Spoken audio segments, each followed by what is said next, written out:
Tell me, where do I go? Tell me, where do I take us? slow. May the water be safe. As I dive in, blood stains washing underneath the waves.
Hello, everybody, and welcome to tonight's broadcast of the Aegis Champions League. Things are starting to heat up as we've narrowed things down to our top 4 teams. Now we have one last elimination best of 5 that will determine who is going to join us in our final week alongside Exodia Exiles and Mirage Alliance. It's going to either be Return of the Middlesticks or it's going to be Water Buffaloes Unleashed, and these two are going to be battling it out today in a best of 5. My name's Gordo. I am joined tonight by TDS, and TDS, we're going to be kicking things off here with draft number 1 before too long. Exactly, and even though this is still not the last week, one of these two teams have to say goodbye after tonight, which is really unlucky. Really glad to see how both of these teams have developed so far in the Aegis Champions League. They've been playing really well. They found their stride in multiple occasions, but this being the lower bracket side, they have to move forward. They have to win if they want to move forward, and they have to go into every match thinking it's their potentially last one as well. So it's going to be a really tough road, but a really fun one, reaching the last 3 matches that we have left realistically. Yeah, definitely. And this one really looking like it's going to be stacked up to be a pretty tight matchup. Both of these teams coming from that same Arcane conference, and both of these teams have had some ups and downs throughout the course of their playoffs run, getting really easily smacked down to the lowers bracket pretty early on for the goals that these teams had. But they've made big strides coming back in the lower bracket. And, you know, so far it's already kind of been the redemption story for Water Buffaloes, is they got knocked down 2-0 by no AoE damage, and then they just struck back on Monday, taking them down in 3-0 fashion. Meanwhile, Middlesticks, they're still looking for their rematch. They got knocked down by Exodia Exiles, but have looked very impressive in their run so far since then, and they are looking for a match up against that team once again coming into that top 3 stage. Exactly. One looking to maybe make the mistakes made in the upper bracket better, now looking into potentially facing Exodia Exiles in the next matchup, depending on how it goes between them and Mirage. And then the other already having surpassed their demons to a certain degree, going even higher than they previously did, and then beating their executioners over from the upper bracket. So really interesting matchup that we are getting. Both teams also kind of hitting the crucial point, or the best point at the most crucial moment as well. Both looking really strong, trying to take it onto each opponent. I think unbeaten as well during their run in the lower bracket. They haven't lost a game so far, if I'm not mistaken. So looking really, really strong, both teams, and should be setting up for a really, really good lower bracket semifinals, looking into that lower bracket finals and then grand finals if they are able to pull it off. Yeah, it'll be a really fun run to kind of check out whoever we're going to see. I mean, Mirage Alliance, they're of course still kind of the favorites for the whole thing, but I really do love to see these teams try to kind of make a big run here and see if they can challenge those giants. I am hearing that Mirage are already up 1-0 in their series up against Exodia Exiles over on the winners final, but not going to write anything off until we get into grand finals day. It would be such a big deal for any of these teams, though, to be able to get up there to challenge a team of that caliber, and really going to be hoping that we get to see some nice competitive games out of it. But the first step here, they're going to have to go through each other to get a shot at the king, and that's going to be coming down to return of the Middlesticks taking on the Water Buffaloes. It does look like Middlesticks is going to have a substitute coming into the mid lane as of game number 1.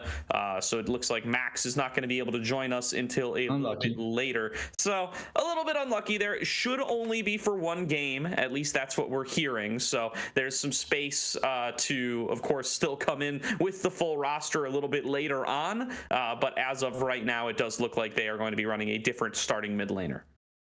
Exactly. It's the unlucky situation that we sometimes do end up facing. It's one of the reasons as well why we started a bit later tonight to try and make that better for the side of Middlesticks. But if they're able to pull it off here, they could even go into the second game with either an advantage being ahead or knowing that they will have their full roster. So technically playing now for a bit of a BO3, BO5 kind of a scenario. Overall, not the worst thing possible for them. Would be worse if they had to play with a sub with no starting ban. So at the very least here, that's more manageable and more doable for them. And on the side of the Water Buffaloes, this is a really important advantage to have going into game 1, not necessarily because it's something that will be prevalent in the whole series, but to set up the pace of the whole series, right? To try and look for an advantage early on, try and lock down the side of Middlesticks from ramping up, and then trying to close it out as soon as possible and the best way possible. You don't want to try and force it into a game 5, even if it's exciting for us. Teams generally want to try and lock it up before going to the game 5 series. It's way too volatile with the games, and the BO5 really, or the game 5 really could go either side. So ideally, they would want to try and get early advantages as soon as possible and just try and close out this series. Oh, yeah, and Middlesticks taking a big lesson from what they had to deal with last playoffs. They are not using an E-sub here. Sendy, their sub mid laner, has been on the roster for a while. They swapped him in to that official sub position a couple days ago, anticipating that this would be the situation. That's also part of the reason for our being scheduled an hour later than we regularly were. And now, they don't end up losing any bans for at least the struggle. So, they're going to have to play with an unfamiliar mid laner. Max is such a big part of this roster, but Sendy going to be able to slot in here, going to be able to play out the draft normally under whatever their champion pool ends up being, and we'll see how Middlesticks can navigate from there. As this has been a roster that is really run through Puppe in a lot of ways. So he's really going to be the one to keep a lookout on, especially with the Ziggs that he's added to his champion pool a little bit more in recent weeks, and going to be a lot of that on him and Dragowski, especially, I feel like, who've been major focal points of this roster throughout the year, even more so now with them having a substitute in the mid lane. 100%. And looking at how this game may turn out, I feel like more so right now, you want to try and focus your strong points. You want to give more A towards Puppe. And we may end up getting a situation where they draft around what Puppe needs and what Puppe will be able to carry with to try and facilitate a lot of their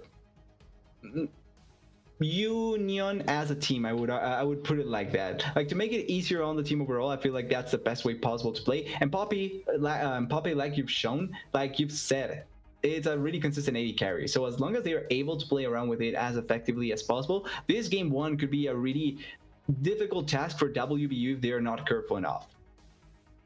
It definitely could be. So we do have the drafts up here. Looks like we're going to be getting started soon. I'm being told there's big news. So big news incoming here before too long. Maybe a little substitution. Oh, okay. Return of the Middlesticks mid laners here. Yes. We got Max. So it looks like it's going to be full rosters coming in from both sides. Throw all the analysis from the last couple of minutes out the window. It doesn't matter. Max is going to be in here in the starting roster. Maybe didn't quite get as warmed up as he would have liked, but he's going to be here for the full series. And we are kicking off draft number 1. That is going to be the Renekton taken off the board on the blue side to start things off. Exactly. Even though it was looking like maybe game 1 could be a bit hectic and a bit out of nowhere, maybe not even the way that the series would go. Now with Max, we will know how the series could shape up from both sides. And it's exciting. I think Max is one of the better mid laners in the league. So certainly missing out on him playing the whole series was going to be a really unlucky matter from Return of the Middlesticks. Now that he's here, maybe a bit of a focus can go towards the mid lane as well, especially with the champions that feel so prevalent right now in the meta. Tristana and Jace being so strong strong in the mid lane should be something to focus around with and could impact a lot of how the mid lane matchup shapes up. For now, though, focus towards the top lane. Renekton, Rumble, two champions that are currently really strong and that can really impact the game. Maybe something like a Poppy could end up being banned away as well, and then the Kai'Sa, obviously. Yeah, that's what I'm going to be looking for as well. A lot of people have been targeting the Maokai away from Dragowski as well. Been a big force on some of those more supporty junglers, but also does have some of those carries that he's willing to dip into. He's been one of the players that's willing to bust out the Lilia. Been also a player that's been big on stuff like the Viego when it does come time. The Vi kind of dropped off a little bit in more recent weeks. We'll be on the lookout for what they're going to end up going for, as that's going to be a Kindred ban directed towards Duong Pro. A lot of bans have been sent Duong Pro's way towards that pick in particular. Very few teams are willing to give that one over. But something else I do want to draw attention to is the Nautilus going to be a big pick for both supports in this series. It's the #1 most played for both, and for Cerulean especially, he is a guy that is willing to insta-lock that champion in any and all matchups. I expect it to go in the first two if Middlesticks don't first pick it, and I don't think it's first pick worthy. So I think it's very likely that the Water Buffaloes, they're going to end up with a Nautilus in their roster somewhere or other today. With Rel open, I'm pretty sure they would want to get the Rel before the Nautilus. Not saying that the Nautilus is bad, like you're pointing out, the fact that both of these supports do enjoy to play it quite a lot means that we're going to see a bit more focus. Even in the previous series from WBU, it was consistently banned away or picked with the one opportunity that they actually got to be picked. So makes complete sense if they actually opt into it, especially with a lot of the power picks already banned. So if they pick this Poppy here, could see the Nautilus coming through in the next one. Looking at the remaining picks though, the amount of bans that we see are a lot of the power picks currently in the meta. So that means that now we need to try and open up a bit more of the pool. May end up seeing a Seer, once again, the comfortable mid lane pick. Things like the Varus, like the Jinx also open, that could be really good hyper carries. Avilas as well has been the favorite of a couple of AD carries here. And I think Poppy is one of the better Aphelios players we have in the league as well. Yeah, he's a huge force on that Aphelios when he can get his hands on it. I do like this for the Water Buffaloes, though. They're going to take that Poppy and they're going to lock in Xiaodani's Ahri. He has been such a big force on that pick in particular throughout the last year or so, throughout his whole career, really. But we are at peak Ahri meta right now, and he is going to be happy to be able to secure that one for himself, especially when the Jace and the Tristana are both sitting on that ban list. So going to be able to find his way onto a comfort pick. Now it's going to be up to Max to find a way to respond and deal with it. Looking at that Talia, this has been a unique pick for return of the Middlesticks, especially over the last couple of weeks where they've started to lock it in more and they try to use that global pressure to really make sure that Puppe is set up for success in the bottom lane. Now going to be locking that in here for game #1. After she received a couple of buffs as well, so going to be really interesting as a matchup to see how it goes. One thing that I really want to point out with Talia is the same thing that Puppy has.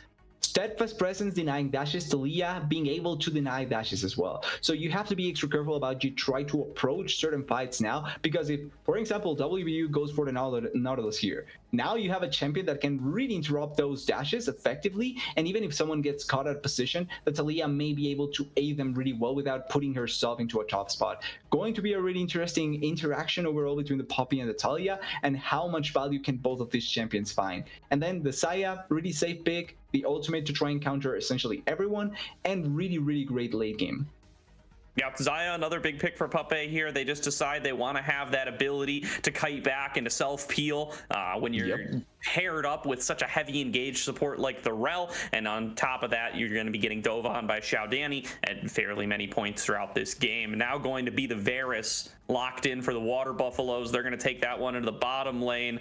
Still checking in on who they are going to run at AD carry. I believe they have Sahori, who has been their starter throughout the whole season. They did run Enthralled in the series on Monday, and honestly looks plenty comfortable with him as well. So we will see. They are operating under, whoever it is on an alt account name. I'm pretty sure that's Sahori, but I will do some double checking when we get loaded into game. I'm not going to say that name on stream though. Of course, they're on an alt account, but yeah, depending on who it is may change a bit of the dynamic. But overall, we know that both can perform really well for WBU. Said by Xiaodani as well, knowing that Sahori could really be an important part of them, even if he didn't play the last series and Thrall played amazingly well. But Sahori is still an important part of WBU, so even if he's the if it's not him and Thrall, it's going to be good for them. Okay, yeah, so Sahori. they're I just went and playing with their checked. Yes, full so roster. Sahori. This account is actually higher ranked than his main Sahori account. So maybe to flex on him a little bit there, choosing to go with this Of one. course. Maybe this is just the account that he plays on these days. This is where he owns more champions, more skins. Who's to say, really? But yeah, he's going to be coming on in, and gets a little bit of synergy with Karuli in there as well, with them both coming in with the silly names. So will be a fun one to check out for sure. Will be one that we don't repeat on the audio portion of the broadcast. Is Cassante going to be the lock-in for the Water Buffaloes in the top lane? Going to be a very safe blind pick for them there for Boil the Oil, facing off against Kooky Krook, who's really been one of the more dangerous top laners in the league over especially this playoffs run. He's been huge on the Rumble and on the Fiora in particular. The Rumble's been banned away, but that Fiora is still on the table. After watching today Fiora Cassante, I wouldn't be confident into seeing any more matchups around it, at the very least for now. So they opt into the Darius instead. Trying to pop the bleeding on some of the targets is going to be quite effective. Important to not be kited out, and Cassante ultimately may find a ton of value into this Darius. But team fighting wise, I do think that the Darius may add a bit more value than the Fiora, and then if he gets a lead, he can push the issue even better than the Fiora in my eyes, at the very least in this matchup. So going to be really interesting to see how they perform up there with how action heavy these two top laners are when they play. And now the Lilia to close it out. I was waiting to see if the Rel was really going to be in the support just because they did ban the Kha'Zix, but now with the Lilia pick here, going to opt into having that Rel in the support position. And this is something I wanted to bring forward because WBU also banned away the Rakan, which means that they were thinking potentially to try and play around the Poppy in the support position. Not sure if it's gonna come through, but banning away a support by yourself when you haven't picked anything means that you're either looking to flex it or bring something out of the ordinary. And I think it's exactly that. They are flexing the Poppy. Yeah, and now getting really concerned about Middlesticks' ability to properly engage some of these fights, right? They have Lilia coming out of the jungle, who's really a little bit more of a flanker, a disengager, not really going to be that primary engage unless you can find a really great swirl seed. And the Rel engage with the crash down is just so telegraphed that you're going to be able to stop that with steadfast presence from the Poppy all day long. And it's going to be really effective that way in the bottom lane, especially when they're paired up against each other, but also coming into some of these later fight scenarios. I mean, Water Buffaloes Unleashed, they can just sit around all day, fish with charms, try to get themselves some of that poke damage off of the Varus, who's going to be the longest range threat in the game for most of this, or for pretty much all situations, really, especially if he goes for one of those more poke-heavy builds. And then Kha'Zix and Cassante, they can just be fishing around, looking for flanks, looking for isolated targets, and it's going to be tough for Middlesticks to get anything started and respond to that, given the kind of setup they've gone for here. So I'm really curious to see how they're going to be able to navigate some of these mid to late game situations.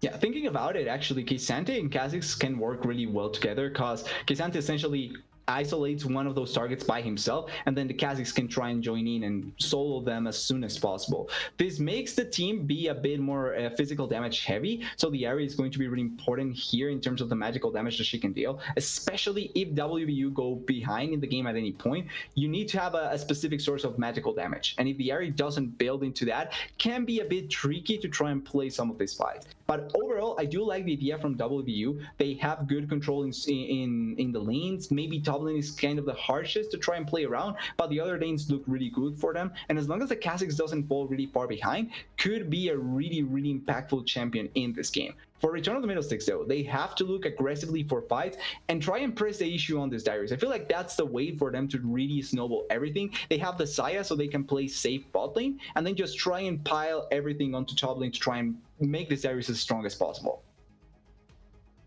Yeah, and that's really what the big focus is going to be for this Darius coming into this game, right? They really want to make sure that they're going to be able to get their top lane dominance rolling. He should be able to take that side lane up against the Cassante, as you said, TDS, and if they can do that, that's kind of an angle to play through, right? And then they have all this disengaged power from the Lilia and the Xayah. They have the wall coming in from Talia, and then, the Rel's just kind of there. Rel, first picked, power pick, gonna be great if you can find the flanks, gonna be great if you can get the steadfast presence out of the Poppy in some other way. But otherwise, yeah, a little bit more of a side lane looking game from Middlesticks. Water Buffaloes, though, they can start the fights when they want to with diving in with their Cassante or their Poppy, and they have all this great poke damage with the Ahri, with the Varus, and the ability to find picks is just going to be so very powerful for Water Buffaloes. So Middlesticks, they want to go for that kind of side laning strategy. You got to make sure that nobody's getting picked for it. And I'm really interested as well in seeing how the game develops because of this, right? Because having the Poppy means that you can try and flex around a couple of these champions really effectively, especially if she performs really well in the support position. She already is a strong jungler and a reliable top laner. If now you can perform really effectively with her on the support position, that means that now you have to consider more champions around her, and the typical supports that would be picked here in terms of the engage potential, like the Rail, like the Nautilus, like the Alistar, like the Ona as well that wasn't Hubbard, or Rakan that did get banned, are going to lose out to the Poppy just because of the cancellation in terms of the engage potential. And that also opens up a lot for jungle matchups and top lane matchups. So it's an interesting thing that I want to focus on and see if WBU have success on the champion, will they ban it or not?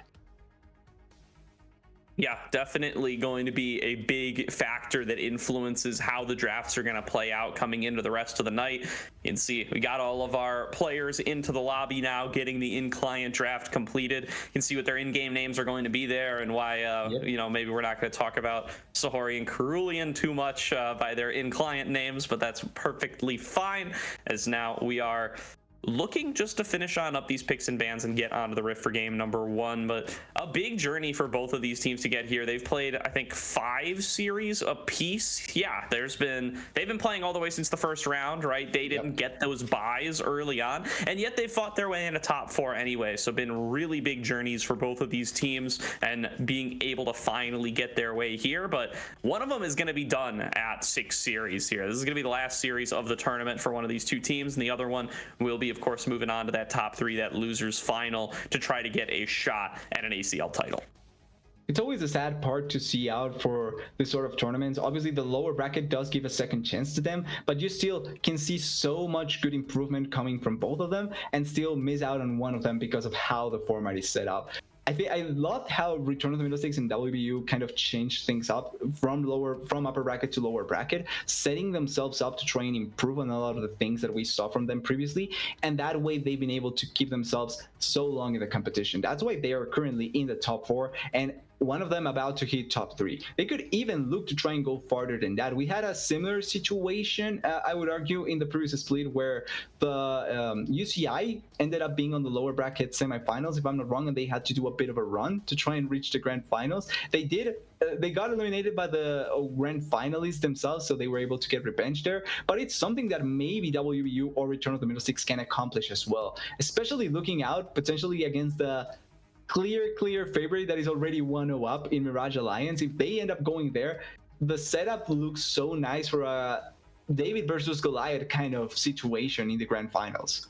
Yeah, and both of these teams have already accomplished so much here coming from the previous ACL split. Neither of these teams were top 4 contenders in the previous split, even though both teams were competing. Middlesticks, of course, still as Middlesticks, having undergone some roster changes. Water Buffaloes were that Des Moines DMG team, opposite the sister team of Des Moines Yellow that is now no AoE damage. They didn't even make playoffs in the last split, and now have grown immensely since then. We talked with Xiao Danny a little bit about it after their game on Monday. He talked about how he feels like the whole team has gotten a whole lot better and how they're excited to try to make a deep run here, and they feel they can beat any of these teams if they show up and they play their game correctly. So that's going to be what we're on the lookout here for the Water Buffaloes. They have kind of completed the redemption arc in one way, though, by taking down no AoE damage just on Monday. Middlesticks, if they want to get revenge for getting knocked down here, though, they are going to have to earn themselves a date with Exodia Exiles. We'll say likely to be in the lower finals. Still a chance that Exodia Exiles will be waiting in grand finals, and they'll have to go against Mirage Alliance to get there. That'll depend how that upper bracket series goes. That is, of course, being played right now. Currently a 1-0 lead to Mirage. But regardless, Middlesticks is going to want to be able to get that shot again, and they're going to want to be able to move on up. But to do that, they've got to stop the Water Buffaloes here, who have been on a bit of a tear the last couple of weeks, dropping 0 games to no AoE damage on their best of 5 on Monday. Of course, Middlesticks did the exact same thing to CCG. They took a 3-0 win over that squad. who was running some substitutes, you know, may or may not have been playing a jungle support player in the mid lane. Yep. Not to take away, though, you can only beat who's in front of you, and who was in front of them was that CCG team that I had previously had pegged as a potential finals contender, now going to be going out already, not even in this top 4. Instead, it's been Middlesticks who've been able to keep on advancing. It's an unlucky situation for CCG in that sense, and hopefully we get a better chance to look at them next split when everything kind of settles up a bit better for multiple teams. Hopefully we get even more NACL teams so that we can say that we're closer to level to the NACL. But with this team showing up, it's going to still be really fun. And the return of the Middlesticks, I would like the fact that they've been able to make such a run with so many unlost games, right? They've had series where they essentially just 2-0, 3-0 their opponent, and they are able to look really strong in them. It's the most important part of everything to me. And if they can keep this sort of level up, they may prove to be a big problem for multiple teams. They already showed up a bit in the NACL, also in the ACL. So the fact that they are able to do this sort of improvements with multiple members that are coming back is really important for them. WBU, in a similar scenario, I would argue they were kind of expected here, but because of last split's performance, we had our doubts with the team. They are a really strong team with really strong players, but the previous ACL really didn't do any favors to them. So the fact that they are able to show up, like we talked with Xiao Danny, the fact that they look really confident as well, can put a lot of good things in place, and maybe try and set up for them moving into the lower bracket finals and then the grand finals as well. And this first game, like we were talking about, important to try and set a pace. This is going to be both rosters for these two teams. So if you're able to dominate the first game, maybe set up a bit of a confidence boost into your team and then try and put a big chokehold onto the series early on to try and close it out the best way possible.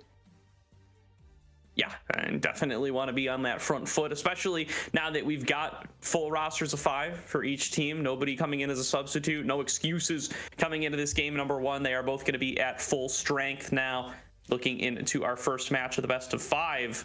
And it does look like we're already 2-0 for Mirage Alliance, by the way. I was going to say that. That topside series is going a little fast, but going to be at least 3 games ahead of us here, hopefully more. So this is going to be a best of 5, determine who is knocked out and who moves on to potentially face Mirage Alliance coming in a couple more. I wanted to say weeks, but it's not even a couple more weeks. It's going to be a week from today is going to be the grand finals. Just 3 days from today is going to be that lower side final. We'll be going to be here for both of them. So going to be tracking the whole journey of these teams from here on out. And it's all going to start with this match. Exactly. Every team essentially going to get stream time after in the last week of the ACL. So it's going to be fun seeing how they perform. Really sad that it's one more week. So hopefully we get great matches, great BO5s. Mirage is still looking as strong as we expected them to be with the 2 advantage in the upper bracket finals. And maybe the miracle can happen and Exodia pulls it off. But at this point, I would be willing to bet that it's Mirage Alliance who will be waiting up there for whoever wins this and the next series.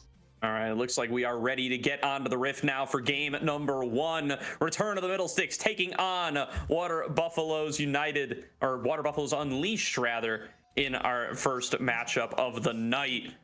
Got a couple more seconds to get those predictions in Twitch chat. Make sure to lock those on in. Earn yourself some channel points, as Middlesticks is going to be looking for a little bit of play up towards the top side here. Kooky Krook taking control of the top side tri-brush.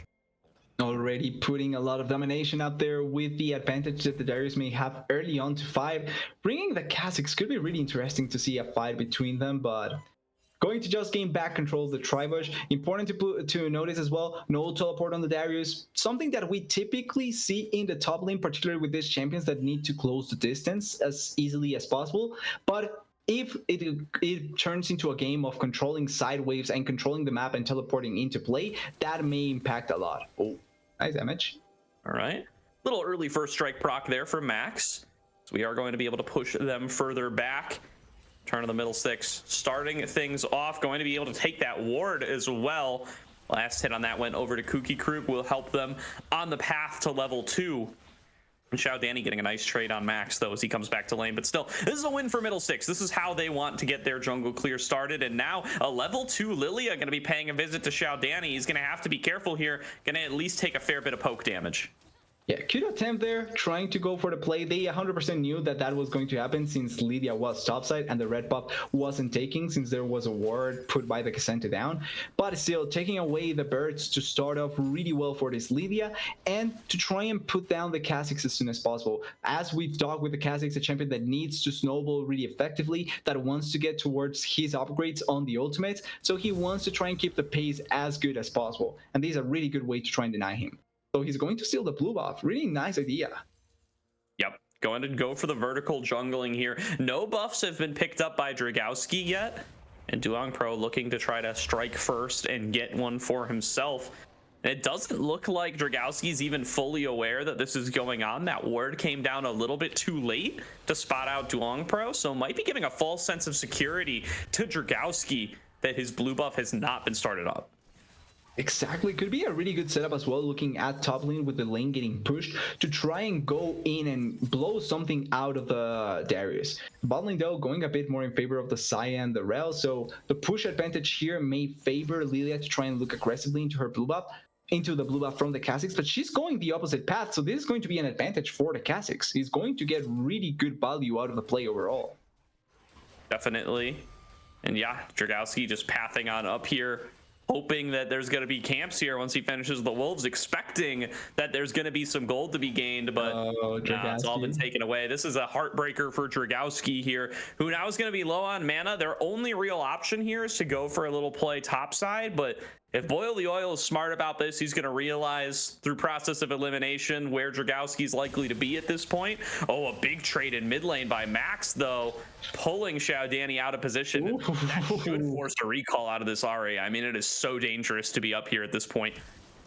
Yeah, I was gonna say, you know that she has flash. Why wait around for that? There's no shot you can survive. And first blood, so easily collected for the Taliyah in the mid lane. You have to play so careful when you're facing this Taliyah, because even though her damage needs to be stacked up, one good W can really mess up almost every combos out of the opposing lane. Really weird how it ends up happening bot lane. All right, fight breaking out here. A nice snare by Puppe to start things off, but a lot of damage from Cerulean being traded back and is going to get forced out there. The Ignite onto Sahori from Boy Wonder, pumping out just that last little bit of damage, but here comes Duong Pro, fresh off his clear, going to be looking to get an isolated Puppe. Tons of damage, the attempted flash away, but it's too late as Duong Pro picks up that kill. Now going to move forward onto Boy Wonder, who will be able to inch their way out to safety, but that's a nice strike back from Water Buffaloes in the mid lane. And it's not only the kill, the wave is in an awful spot for both the Rel and the Saya. This is such a good setup for them. I don't know why they were hitting it, but this is such a good setup for them. They back here, they keep the wave in a perfect spot. Kha'Zix is still bot side. Saya has no flash, so now they could replay that same gank again when the Varus comes back into the lane and could try and get another advantage for them. Actually, the wave was not that well set up. It's going to get pushed into the turret, so slow push is going to build up. Overall, still, they get really good value out of that play and salvaging a bit of how the game was going in each of the lanes, though. Definitely. Now, going to be back to pretty even ground here for both sides. Return of the Middlesticks with a faint lead despite Dragowski's early jungle path as a nice shove comes through on a Max, pushing back Cerulean, making sure that he's not going to be able to have too much engaged potential in that skirmish.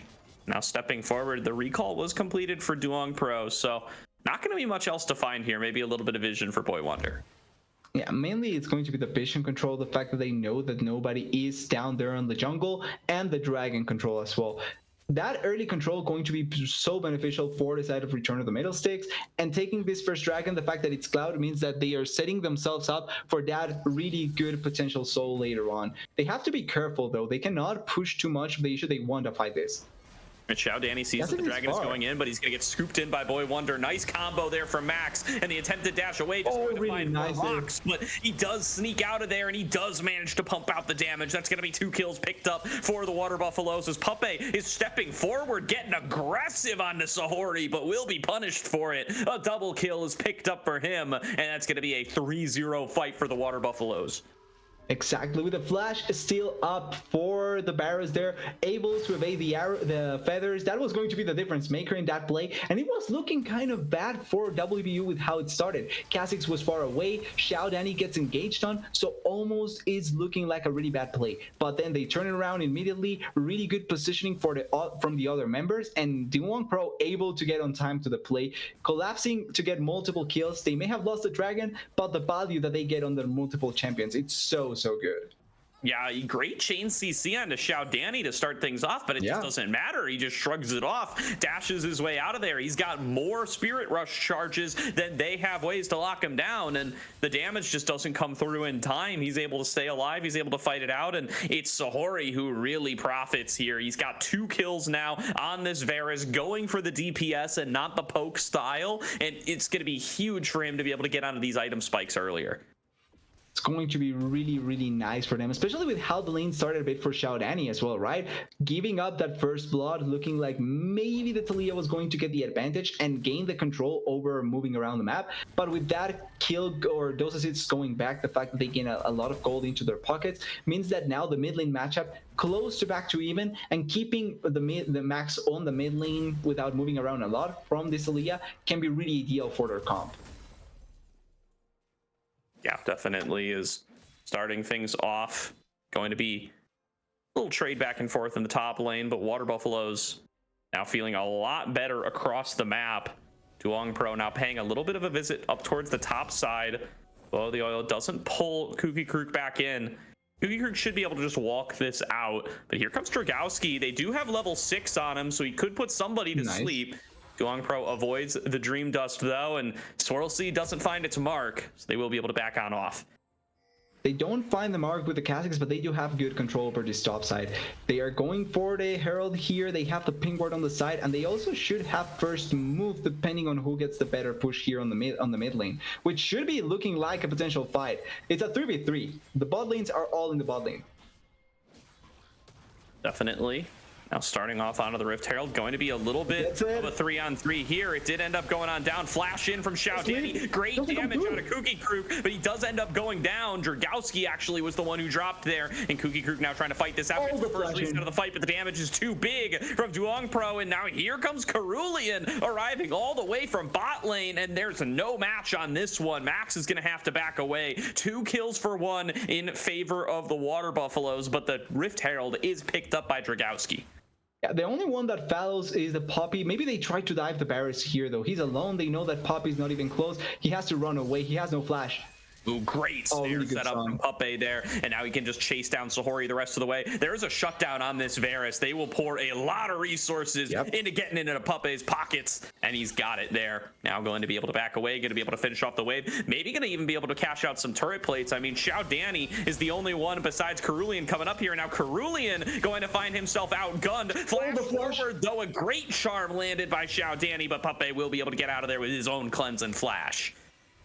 Going to be able to escape there. They do get the shutdown on the barriers like you were talking about, so important, crucial that they are able to escape there without wasting anyone's lives. They also get the push in the mid lane, so denying a bit of the farm from the Ahri, and the barriers has to do a bit of the walk of shame coming back to lane, having died in a really weird spot, and they are also stealing the blue buff. This game is still really close from both sides. Even though we've seen fights, we've seen a lot of kills coming through in multiple points for both teams, the game really is not snowballing out of control for either side, and there's going to be one fight that really puts someone over the edge. And it's neck and neck in gold to really show that. Only about a couple hundred going in favor of the Buffaloes, and that's not going to be really what ends up swinging it. Roll by roll, it even stays really similar. Max has the faintest of gold leads, and that's really the only thing separating these two teams apart. And I think a bit of that gold lead has to be from the first strike, right? The gold accumulation that it gives you, it's the main difference maker, because they are really close in terms of just the value that both champions have brought. Maybe a bit on the CS as well, setting up for a potential play, but he's too far. And Cerulean does have the flash, but yeah, couldn't quite find the angle to push him into that topside wall. And so this squad's going to back away. They're going to look towards the dragon here. 4 members of each team looking at this one. No TP available for Boyle, so it would be a full-on 3-on-3 as the top laners stare each other down. Boyle is in melee range with Kooky Krook here. Feels like he can take this fight, but this is going to be a Darius passive procking. He's trying to duel it out, but he's actually gone very low. There's the all out from the Cassante. Here's the dunk from Kooky Krook. Can't quite get a solo kill though. Boyle the oil cuts him down for a solo bolo. And play the Cassante copy pasta. That should not have worked out that well. I don't get this champion at all. How does that work? Even if he has the item advantage, which for the side of Boyle understands his advantage and plays it out really well. But I swear, the bleeding should have worked better. He's going to die though. Right? Stepping up though, trying to make this even. The footwork, the invulnerable avoids getting stunned, but he's going down one way or the other. Max picks up that 600 gold shutdown and is going to take the gold lead ever so slightly back for Middlesticks. Max really is making the most out of the gold that he can collect over the map. Gets a kill on mid lane, a kill on bot lane, a kill on top lane. Really good body overall. And they have the Rift Herald here. They could actually go for a play, no? Oh, they're going all in on the Xiao Danny, really punishing that TP. He very very nearly goes down. That's the dot. He's dead. He's dead. Oh, the potion. It's not enough. Woo! Potions save Xiao Danny's life there. Very close to going down to the Dream Dust proc off that Swirl Seed, but Dragowski does not quite have the damage to get it on, and really quick heads up on popping that refillable potion as soon as he arrives. If he didn't have those ticking the whole way through, Xiao Danny would be going down. 100%. He's dead in that sort of play if he doesn't commit to that. Really good that he saves his life, but still really like the idea as well from the other side. Return of the Middlesticks, committing with the Herald, using the known position from the teleport to try and collapse on Xiao Danny as soon as possible and blow him up. Lacking a bit of damage because the Talia didn't go for a more one-shotty build. She's going for the consistent damage kind of build, which sets her up really well, but that means that they don't secure the kill. Looking for a play as well. I love to see Max going for these roams. This is what you need to do 100% of the time with Talia, and finding good value in general. Yeah, both solo laners moving around a bit here. Kooky Krook now gonna get punished for his finds Duong Pro, but he's getting a lot of damage. He's gonna try to just turn this around. The charm is huge though, and the ISO damage from the Kazakhs makes up all the difference. Duong Pro finishes off that kill, and Dragowski is just a little bit too late to the party to clean up anybody else. Water Buffaloes with a clean pick in the top river. And that means that because the Darius dies, another kill for the Kazakhs first and foremost, but also free and alone time for this Cassante and there in the top lane. Xiao Danny though is so scared about this Talia in the mid lane, doesn't walk forward into the lane to try and collect the minions. Really goes to show how powerful Max is right now and how much he can accomplish to try and punish Xiao Danny on one of his main champions essentially. Ooh, Boyle? Yeah. Okay. Should be fine. No Dream Dust, no nothing. Doesn't have the opportunity to cast the Lilting Lullaby, and Dragowski will just clear out that wave and back on off. The bot laners paying a nice little visit towards each other again. Puppe still fishing for those sneaky little snares that you can get out of the Twin Daggers. Doesn't find too much for it. So now again, Max though paying a visit, does have the Weaver's Wall. Here's the engage, the double Magnet Storm. It's going to be Sahori who's up way too far. Cerulean trying to buy the space, but Sahori does not win this one-on-one. Puppe takes him down, and now can they hunt down the Poppy as well? Looking to find him. He is going to be able to walk on away, but Return of the Middlesticks, a nice play by Rax on the roam, picks them up another. Yeah, technically speaking, it was going to be a 2v2 kill. It feels like Puppe doing such a good job. Maybe because of the dissuade from the Puppy going onto the Talia, the ignite difference does matter, and that's why Puppy at the end doesn't end up dying. But once again, great roam. Also coming immediately back to the mid lane with the teleport. Maybe they can kill multiple targets here. All in onto Duong Pro. He doesn't have an isolated target. Dragowski even gets the Gromp, and the shutdown comes through for Kooky Krook as Xiao Danny, he's been tied up by Max throughout the whole play and is going to have to give up on any hopes of bailing out his top side. This is going to be a second Rift Herald started up by Dragowski, and off the back of that pick, they should be able to get it, TDS. They are going to get the free Herald here. Obviously, it's not the most important Herald at this point in the game. Second Rift Herald, no plates up, so you're not going to get the maximum value, but it is still really good to try and secure it. Experience always valuable, gold always valuable, and after a kill onto the enemy jungler, it's going to do even more wonders for your team. Also, we're clearly seeing that the Talia and the Ahri cannot fight 1v1. I'd say this mainly for the Ahri. Talia is winning that 1v1 really consistently. So the Xiao Danny needs to try and fight as less as possible or as little as possible with this Celia, because he's going to lose out on those trades most of the time. He doesn't have advantage in damage, he doesn't have advantage in items, he doesn't even have advantage in CS. So trying to look for a fight like he's doing consistently on the Talia has been counterproductive in general. Has had some solid roams coming out of the mid lane to set up the bot lane, but not quite the global domination that both of these mid laners would be completely looking for.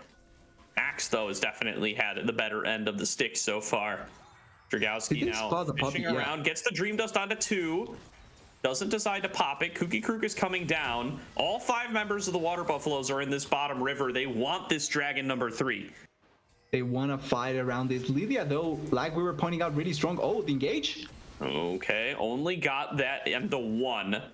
Dream-laden bow not going to be quite enough. They are going to start up the dragon, though. I don't think they can fight this, fishing around here could get a huge engage on this ramp if he wants to go for it. Just pops it, throws it right down. Zahori is caught out. Here comes the Lilting Lullaby, going to put that Varus to sleep before he can fire anything out. But the return damage from Xiao Danny is substantial, and Kooky the ulti perfect. Nowhere, pulled aside by Boil the Oil, and is going to go down. Max, though, wants to clean this out onto Zahori, takes him out, and now it's a 3-on-3 in the river as the battle up against Cerulean is favoring Max all day long, and he's got nowhere left to go on this Poppy. A double kill for Max, as now Middlesticks just need to try to get themselves out of dodge. Boil the Oil tracing down onto Puppy, will be able to take him out, but now what about Boil the Oil's escape plan? I don't think you want to fight this. Wonder, he's got the follow-up of Xiao Danny. Dragowski is fighting back as well, just trying to get himself back to the safety of the turret. Why are they fighting against the Kazan? The river, Dragowski's gotten out to safety, and the pullback damage is just enough to get them out of there in time. Yeah, absolutely do not understand why they were fighting against the K'Sante. Even though you have the numbers in that play, maybe a bit of an equal number, because if I'm not wrong, the Kha'Zix does kill the Talia on the side. So technically it was going to be an equal number fight. They do have, it's against the K'Sante. K'Sante is such a strong menace at this point, and they lose out on the fight. They collect the dragon, but the fight doesn't go their way. And now another turret plus the bot lane one, gold value for WBU, much more. Huge money coming into their pockets here, but the gold lead still sits with Middlesticks at the end of the day. They got onto that priority Varus super early on, but it forced them into such a strange position and made that whole fight really wonky for both sides. But just barely scrambling out there with, I would argue, more lives than you would expect. Boy Wonder, though, with a little bit of a face check here. Duong Pro is there as well, but without the isolated target, another Swirl Seed lands onto Zahori. Here comes the sleep, and they're going to try to follow it up. Tons of damage onto Cerulean, and Puppe wants more. He takes out his counterpart and now is kiting it back. Has found his way onto the key target. Will be able to take out Puppe, but now what can Max do? Pushing forward for one more rock to take down Duong Pro, and that's 3 for 1 in the fight. Middlesticks wants more, though. Max skating alongside the wall, looking for a couple more shards. Can't get them onto Xiao Danny, and now Boil the Oil. He's going to have to head out as well. A nice Unstoppable will buy him the space he needs, but return to the Middlesticks. They're running the map. They really are doing whatever the hell they want. This Ahri is not finding any value whatsoever, and they are getting collapsed on really easily in fights that are looking like one to be started by WBU. Paris as well hasn't found any sort of value realistically so far this game. Chains of Corruption missing, going for the AP build, so taking away a bit of the value on the Ahri to try and focus on that build. But in general, it doesn't feel like the bot side of the map is doing that much for them. It's mainly on this K'Sante and this Kha'Zix to try and make the fights go their way. Meanwhile, return of the Middlesticks, every member feels strong at this point. Getting so much done in these brawls. And it's Water Buffaloes Unleashed now, who are on the back foot, down 3K gold. Not being able to find the fights that they're looking for, and Duong Pro, especially on the Kha'Zix, needs to be the one starting things off. They need to be able to find these picks. They're taking them as straight up 5-on-5s, and it's usually Middlesticks drawing first blood in the engagement. But they've messed up their peak potential. Like we saw in the previous fight, right? Chains of Corruption going wide completely. And in the previous one, Poppy not finding the wall to try and get the sun onto any target. They've looked for it, but it feels like they haven't got the right timing to make it work out. Now looking for Baron buff play, they have really good Baron buff damage. Yeah, for sure. Starting things off now. Going to die. The Baron going to be already at half HP. Duong Pro's got to find his way in here. Boy Wonder saw him there. Duong Pro's too late to the party. Now he does have an isolated fight with Dragowski, who does go into the stasis, boil the oil, holding down the rest of the team. A nice snare comes through for Puppey, but he's dropped low enough, but he's still standing. He's still throwing out feathers. Finally, will dive onto him, but they've lost the entire fight for it. Return to the Middlesticks. They keep their AD carry standing for long enough, and they ace the Water Buffalo. They ace them, plus getting the Baron, everything going Return of the Middlesticks way, and Water Buffaloes not finding their stride this game. They are still failing a lot of their engage potential, and they are being run around the map really effectively. Huge props to the Talia play from Max, but in general, WBU not looking like they were in the previous matchup. They are not controlling the early stages, they are not gaining good vision control, and they are getting pushed around really effectively. Looking into a potential game, into the next game, potentially in favor of Return of the Middlesticks, they need to correct this sort of mistakes because it's giving Return of the Middlesticks so much advantage going into the mid game. Yeah, another great start of the fight for Middlesticks. Puppey is the target this time for the Water Buffaloes, but they just can't find him. Dragowski was isolated for a bit, but buys enough time with the Zhonya's Hourglass, and they just don't end up cleaning up anything. Another fight. Looking to get things started. 5 members here for Middlesticks. A very late rejoin here for the Water Buffaloes. They're trying to send Xiao Danny on the flank. They steal away the dragon. That objective bounty is huge, but it's already Cerulean who's fallen down. Puppey's isolated. Down. Will off by Duong Pro. Here comes Xiao Danny on the back line, kiting it out. They've already got 3 members down. Kooky Krook and Max now are going to get pinched by the rest of the team. Oh, really nice. Kooky Krook's the next target. He executes down Xiao Danny, but it's going to be at the cost of his own life. And now Boil the Oil is all over Max, and it's going to complete the ace. The Water Buffaloes strike back. Xiao Danny essentially playing a supportive role this game, but benefiting in that last fight. Finally, we see how WBU's come is supposed to come through. They blow up the Puppey though. Puppey immediately exploding in that fight, but it doesn't matter because they are gaining finally the value of the poke. They get the Chains of Corruption down onto multiple targets because they are all accumulating on each other, plus the Ari coming in from a flank, finding a great charm, and a ton of value of the Everfrost and the Q from her, as well as the Santi and the Kha'Zix doing what they've been doing so far, but this time with the team surrounding them to find the value. A couple of things also missing out there. I think Puppey's ultimate was just a bit off cooldown, so he couldn't really use it when the Ari went in, and I think the cleanse wasn't also up. I'm not 100% sure on the cleanse, but I think the ultimate wasn't up either. So there was an opportunity to try and collapse onto Puppey in that play, and that's why the Saya goes down so quickly. Definitely, and not able to get the fight lines that Max needs either. Going to end up costing them a huge amount of their damage output. He's still working his way towards that Rabadon's death cap. 18-18 now on the kill score. A 3k gold lead for Middlesticks, but that matters less and less as we get deeper into this game. It's only 25 minutes into the series, TDS, but we've already got a bit of a banger on our hands. More than a kill a minute. That's the kind of game that we were kind of expecting here. Both teams being so close in strength when we were looking at how the series was going to go. And first game so far, delivering really, really nicely between these two teams. And because of the fact that it's still 25 minutes, so many things can go either way. Objectives are equal, kills are equal. Gold is the only thing that is differing between the two. Definitely, and as we all know, that's going to matter less and less as the game goes on. And Boil the Oil is huge, by the way. A little bit unsung in that top lane, but ever since he got that solo kill against Kooky Krook, he's been doing a great job in these fights. And he's now 3 items strong and going for that Abyssal Mask. Going to look to try to amp up the damage that Xiao Danny and Sahori bring to these fights. And I like the idea overall. Like, Kha'Zix by himself was going to do a lot of damage if he's able to find the isolation on target. So you don't really need to try and look out for anything else. Pumping up the damage from Xiao Danny, but more so from the Sahori on the bot lane, was going to be the big test here. And the fact that they now have a bit more amp onto them can be really, really good. He doesn't need any more any other items anyway. Like, with the first 2 items that he built, he kind of is already so tanky that it doesn't matter. So the third one really is just a min-maxing kind of thing to try and make the game go even better for his team in general. Yeah, definitely looking for those additional attributes, the stats, the armor, the MR, the health. He'll take anything at this point. It all the same difference to Casante.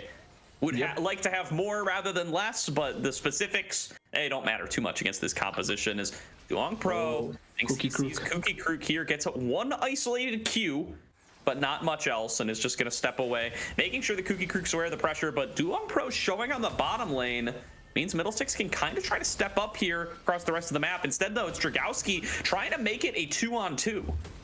Ghost Pop, they really want to fight this, but I kind of think the flash in. I'm not sure about that. It's all in here from Cookie Crook. He gets the dunk down and gets tons of damage with the double sweep. Chow Danny's here to the play, but he's just going to get stunned down up by the big engage from Boy Wonder. And that's 3 members executed for Middlesticks. Water Buffaloes unleashed. All of a sudden, they have lost half their team, and they're at risk of losing this Baron. Absolutely. Gotta say, I had no belief that it was going to work out that well. But apart from having multiple members collapsing there. Oh, wait. All right, stepping forward and flash away. Sahori now going to be down that crucial summoner at what has to be a big base defense here. They're gonna lose the inhibitor. They have to make sure they don't lose the whole dang Nexus. 10 seconds to go on Duong Pro, 15 on Boyle and Xiao Danny. How are they gonna be able to deal with this? A huge punt down is needed from Karulian, finding his way onto 1, but here's the dive forward on Sahori. The bot lane is executed. They're out of the map. Return of the Middlesticks are hammering on the Nexus, and the Water Buffaloes are too late to do anything about it. What a Return of the Middlesticks take game number 1. And what a weird way to actually end the game. Off of a pick, off of one side lane pick that could have no say in the game overall, but that one pick turns into a second kill. Xiao Danny dies as well. They have no way to defend the mid lane. Good teleport by Max there because they were pushing the wave, so they were going to collapse onto the wave that was already getting pushed. And then they find Sahori on the side. With no flash, Barris is completely dead. He wanted to go for the trade, but the issue with Barris in the AP position or AP build, right, is that yes, he can find a ton of value, but it's exceptionally dependent on finding the passive first. And even though he did get the passive, the shield from the service was massive, so it didn't really matter. Huge way to end the game, I guess, because it was really random. Yeah, I mean, the Lilia Darius damage surprises everybody and 100%. Really changes that whole game. I mean, the duo here between Cookie Crook and Dragowski, they find themselves a massive engage on that bottom side. They completely destroy their counterparts in the 2-on-2 way faster than anybody expected, especially up against the all-out Cassante. And they just execute him down and can close out the game from there. A super clean maneuver there. It makes you wonder how the response is going to look from Water Buffaloes Unleashed. Exactly. It was kind of scary with how much damage it came through. And this is also coming on the red side, right? The fact that they had the counter, but they preferred to play it up for the jungle, and it still didn't pay that much compared to what they were looking for. Like, you can look at the gold graph. Essentially, the control of the game was so much more in favor of Middlesticks than it was from Water Buffaloes. And that goes to show how well their composition functioned, but how well they were able to gain advantages during particularly the mid game and then make the most out of it. So looking into the second game, what are going to be things to change around? Probably blue side is going to be much more favored for the side of Water Buffaloes, but also I'm kind of looking at this Celia in the mid lane. Max had a huge game overall, even though the last pick was the game-defining pick, quote unquote. Max, to me, played the best out of everyone in the team. Huge damage, huge value, moving around the map, finding so many picks. Great Talia performance. Great job there on the Talia, and that's been a big dangerous pick for the side of Middlesticks for a while now. You gotta wonder if that's going to be able to make it through future instances of the pick and ban. So, of course, there's a lot of stuff that you want to ban against Return of the Middlesticks, right? I don't have a lot of critiques of the first 3 that ended up coming through for Water Buffaloes Unleashed. It was the Rumble, the Tristana, and the Kaisa. All 3 of those very dangerous selections in the hands of the Middlesticks squad. We're going to have to see how they choose to adapt here coming into game number 2. We're going to throw it to a quick break while we get set up for the second draft, but we're going to be back before too long, so don't go anywhere.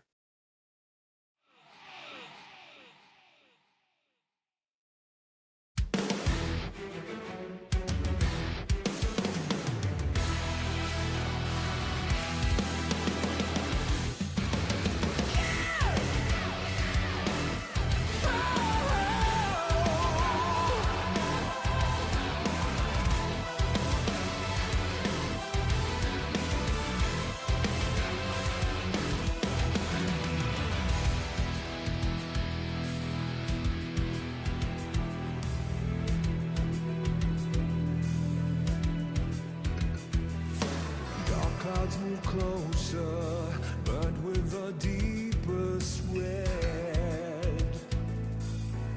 Oh, beneath them we look on. When they part comes the hatred they bring. Lost in the dark, we've come so far. Another step to rid the pain. Go and be counted till your last day. 'Cause only nightmares break their face. So stand upon these fallen lands and follow in our Father's plans. Yeah, until the end we will remain, and we'll hold on until our last breath.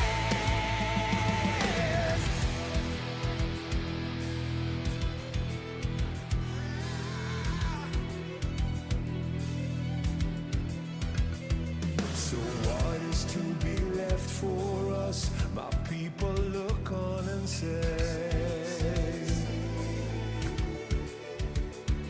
don't fear what you don't know, 'cause we're far from certain fate. And we'll make our final stand. Lost in the dark, we've come so far. Another step to rid the pain. Go and be counted till your last day. 'Cause only nightmares break their flames.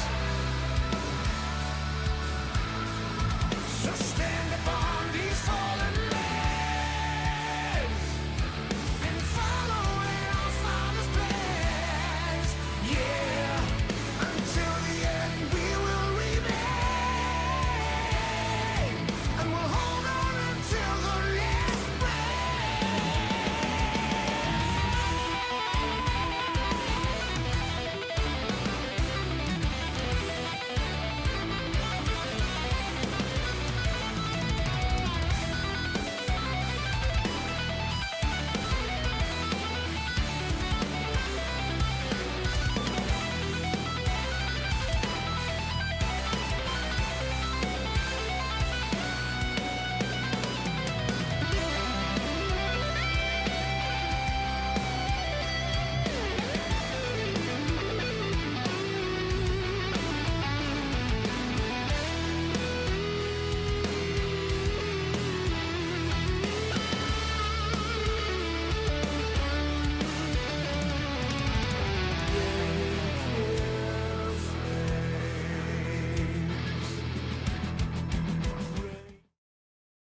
Welcome back, everybody, to the Aegis Champions League lower round semifinals, where Return of the Middlesticks are now up 1-0 over Water Buffaloes Unleashed in a very tight game. Number one really just ended in an instant there, TDS. Came from a pick that we both thought was going to be a pick on both sides, maybe trading one kill for the other, but at the end it just goes in through 3 kills into pushing into the Nexus into winning. Really effective way from closing out the game for Middlesticks, and something that we have been critiquing Water Buffaloes for, right? The fact that they don't really make the most out of advantages when they find it. Iffy when trying to look for certain things. So at the end, they do get punished, and really unlucky that that's the way that the first game from them ends up getting closed out. But overall, it's a really good game in general in terms of what the two teams presented. For sure. We're getting into round 2 of picks and bans. Return of the Middlesticks staying on blue. This means Water Buffaloes are the ones who selected the red side. And so far, a run back of similar picks and bans. The Lilia going to get added to the Water Buffaloes ban list. They decide they do not want to have to deal with that from Dragowski again. And I do feel like that's kind of the big unique pick that Water Buffaloes bring to the jungle with Dragowski. They're going to ban the Talia as well. So leaving up both the Tristana and the Kaisa. They decide they'd rather face off against the danger that they do know than the danger that they don't. They're going to give them these powerful meta selections, but going to ban away some of the more surprising picks that Middlesticks goes for. I am more surprised at the fact that they stuck with the red side more so than trying to ban these champions, because red side does make you have to be wary of both Tristana and Kai'Sa with how the ban phase goes. You now have to leave them open, and you take the remainder of the two strong picks in that sense. But what plan do you have now for the Tristana? Tristana here can be flexed, so it doesn't need to be a mid lane pick, can be an AD carry as well. And against Kai'Sa in the bot lane particularly is really, really effective. So could be a situation where we just send Tristana to answer to the Kai'Sa and just try to stomp her as hard as possible. Yeah, a great pairing for the Nautilus as well, which we've brought up previously, is normally a big pick for Cerulean. Was banned away from him in phase 2 last time, but instead they look like they want to prioritize this Azir. The Ahri is still available for Xiao Danny, so it would surprise me for them to take it so early, but they do lock it right on in. The Azir are going to be taken here for Water Buffaloes. Blind in the mid lane. They feel comfortable in that matchup up against the Tristana.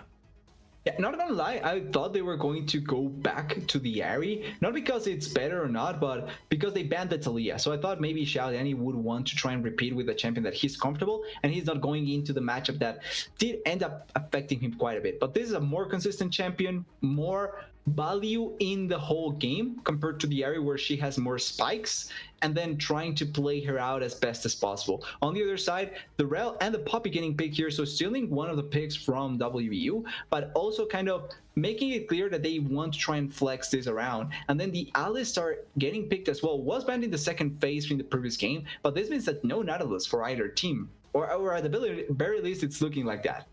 Yeah, it definitely does look that way. I do like the Alistar as the counter pick into the Rel, though. And with the Poppy locked in, you're going to be pretty confident that that is going to be your support matchup. Now, I mean, could always be Poppy top, and then you start taking the Rel into a jungle position or something. But, you know, this ain't Topopotamus. This is Kooky Krook for the side of Return of the Middlesticks.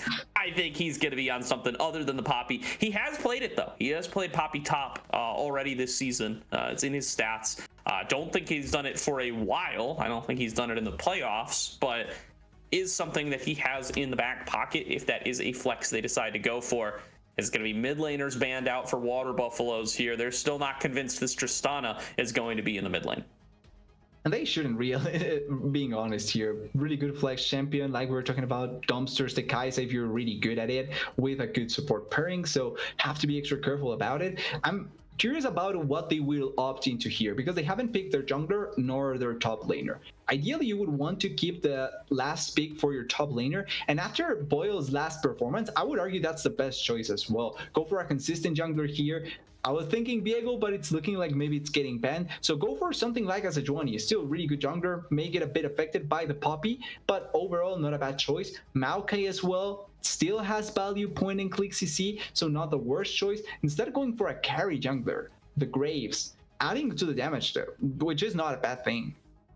Yeah, I like this one coming through for Duong Pro. It's a pick that he has played the most of this season. It's been a huge pick for him in the Water Buffaloes. This time left up, they decide to ban out the Viego instead. They're now going to be looking to come in with that extra carry force. Now, this does probably beg Boil the Oil to be on something more engagey. Can't just put that job on the Alistar. A Vigar lock-in, though, for Middlesticks. I mean, you gotta wonder if this could be for Puppe in the bottom lane. I don't think it is. I think it's more likely signifying a Tristana, because the Vigar can kind of farm up pretty safely against the Azir, but it is something to consider, especially when you're up against an engaged support like the Alistar. Can definitely really shut down what he's looking for with that cage. And the Event Horizon also can be really effective against this here. If he is mispositioned or if he mispositions his soldiers, the Event Horizon can try and lock him down before trying to escape and can set up for a Poppy gank or a Rel gank. And I think the Poppy Veigar synergy as well is not talked about much, but you just put the Event Horizon down and then Poppy comes in and just pushes you into the stun. Really useful, even if it's not a wall, and can find a lot of value both early and later on the game. The Jack's coming through, and are we getting our first or one of our first opportunities to see Garen in the game? This would surprise me. I would think, wow, all right, well, it's locked in. I guess. So we do have a Garen coming in, a menace in the side lane. I've seen, if anybody's tuned into Moose Haters Twitter lately, he is like, this is the best this champion's ever been. He's like all over this champ. He loves it. Going the multi-zeal builds with the phase rush and just being a side lane menace. Makes sense. Now, I mean, that would be Water Buffaloes then pretty much seeding the 5-on-5, right? Instead, looking to be more disengagey with the Azir, with the Alistar, with the Graves. They've got themselves the poke damage from the Kai'Sa. If that's the strat, I'm here for it. I really like to see a little bit of spice coming out of Water Buffaloes now that they're down 0-1. Overall, I do like the idea that they are opting into, right? Because talking about the potential of the side lane, it's trying to leave one of those champions almost always out of fights. You don't want to bring them into fights unless it's extremely obligatory to try and put them in the 5v5 situation. And in that sense, it's because the other 4 champions cannot function without having a 5th member there. But this composition that WBU has on their side is a really good 4v5 in a sense. Like, you don't need to have the 5 champions to make the value of the champions appear. You have great disengage thanks to the Azir and the Alistar. Plus, you also have great poke with the Kai'Sa. You have a lot of the same damage because of the Azir Kai'Sa. I would guess they are going to go AP build Kai'Sa, which would mean that the Q value is not going to be as high, and the W is going to try and wait a bit more till you finally get it going. But if that's the case, that opens up a bit more space for this Garen to be alone in the side lane. And I think that idea from WBU can be way more valuable. I would agree with that. So now we are looking at the rest of the draft as it plays out, and it does look like it's going to be the Poppy in the jungle, which would mean that Rel is going to be coming in at support. So Boy Wonder, either they decide they'd really rather have this Poppy in the jungle, they don't really want to play that kind of flexy position with it the way that Cerulean did, or they've decided that they definitely or at the very least they aren't that concerned about the Alistar counter pick, right? Because it does mean that the Alistar is going to get to face off against this Rel. He's going to get to interrupt combos, but they're just like, it's fine. It's fine. We'll deal with we'll have the Rel be our engager later. Poppy in the jungle has that early presence, maybe in a way that the Rel doesn't necessarily. And Boy Wonder did play a really good Rel in the previous game as well, so I wouldn't be mad against him taking it once again, even if it's going against the Alistar, his her technical counter. I'm still all in on trying to give the players that are piloting her the best the champion. And Boy Wonder is a support that we don't typically talk that much. We talked a bit about him in the previous plate where we're looking at the change that Return of the Middlesticks had, right? Like, we tend to meme this. The no ban Return of the Middlesticks doing a kind of run on the lower bracket. And it was because they brought Boy Wonder. And he did make an important change into how the team played, with more time on their side, certainly making a run. And it's looking like he has put more confidence into his play and more confidence into how the team plays around with him, which is great to see from Return of the Middlesticks and Boy Wonder.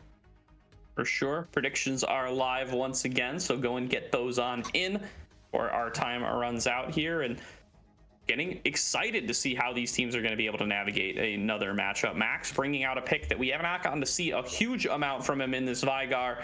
I don't think he's played it yet this season. I'm checking my stats, and no, this is going to be his first Veigar game of this ACL season. So bringing out a little bit of something different. The same time that Boil the Oil is, because I can promise you this is Boil the Oil's first Garen game. Nobody's playing Garen in this league.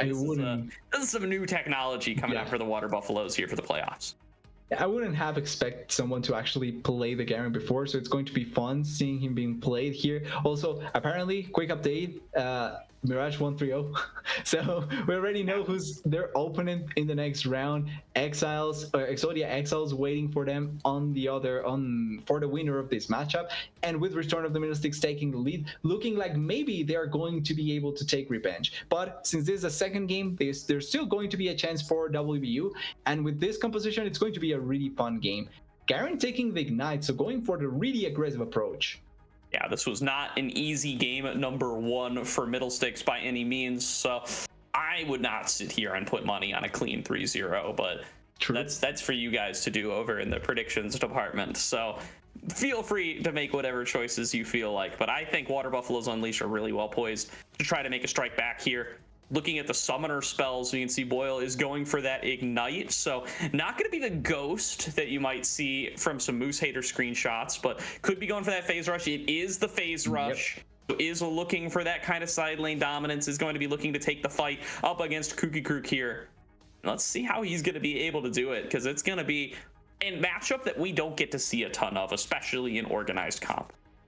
Exactly. It's not a typical matchup we get the opportunity to see. It's not something that I get the opportunity to see a ton in solo queue even. So going to be really fun to see how it goes.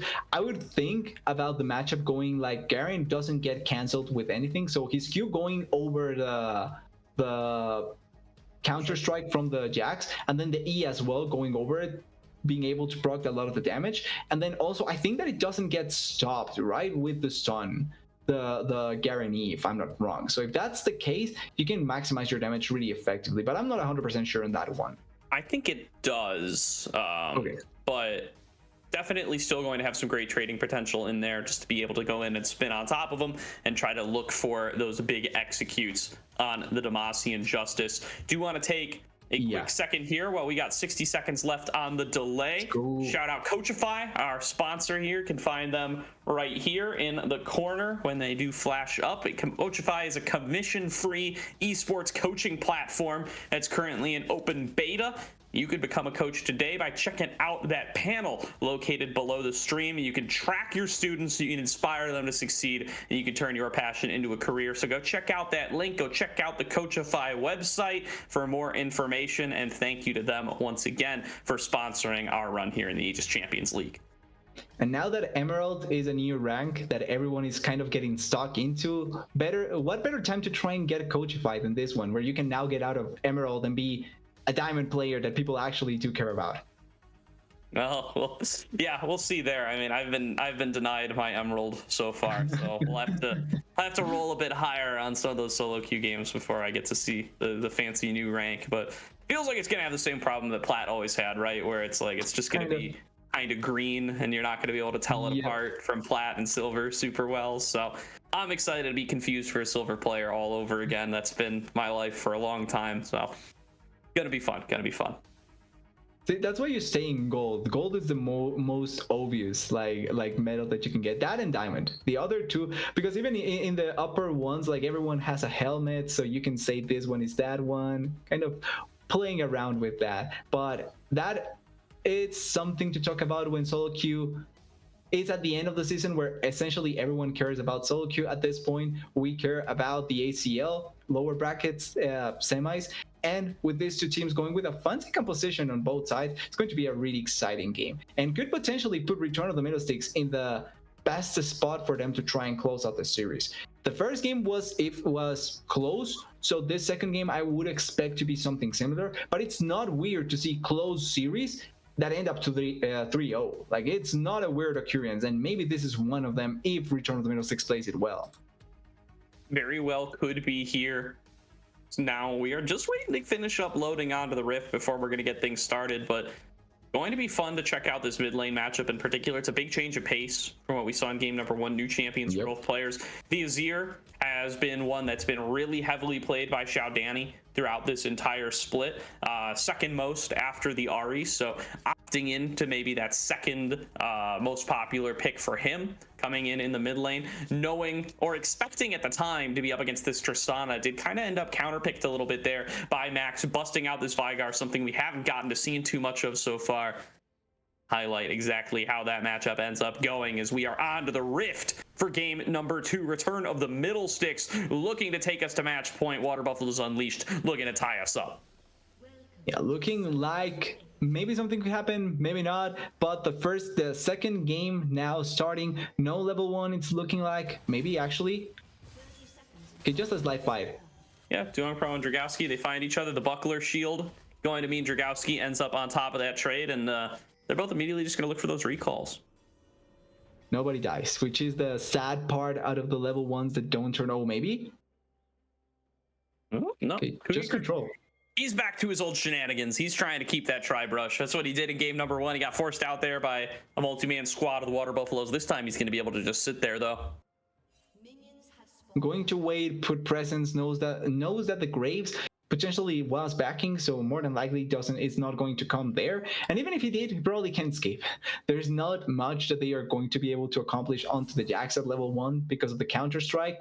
It's looking like a slight embait for Vision, and actually because there was no Vision put down into the enemy jungle, slight advantage for Water Buffaloes.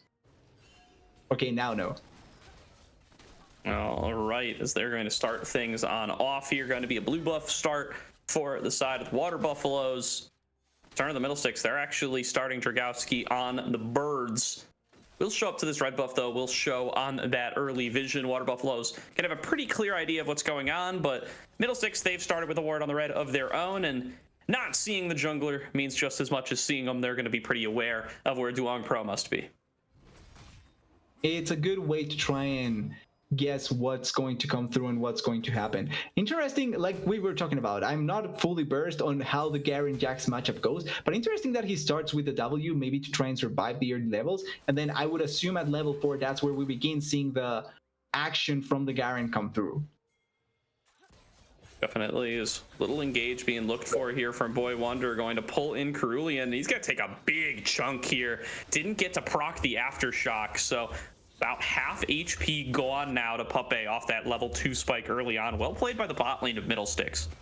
Yeah, I actually thought they failed, but tend to forget that Rel has like 3 forms of CC, so anything can proc for the Tristana to jump in and find damage. They also get a tad bit of damage onto the turret, which means that now taking that first plate is going to be that much easier. The top lane, though, looking like a fight, cannot miss, though.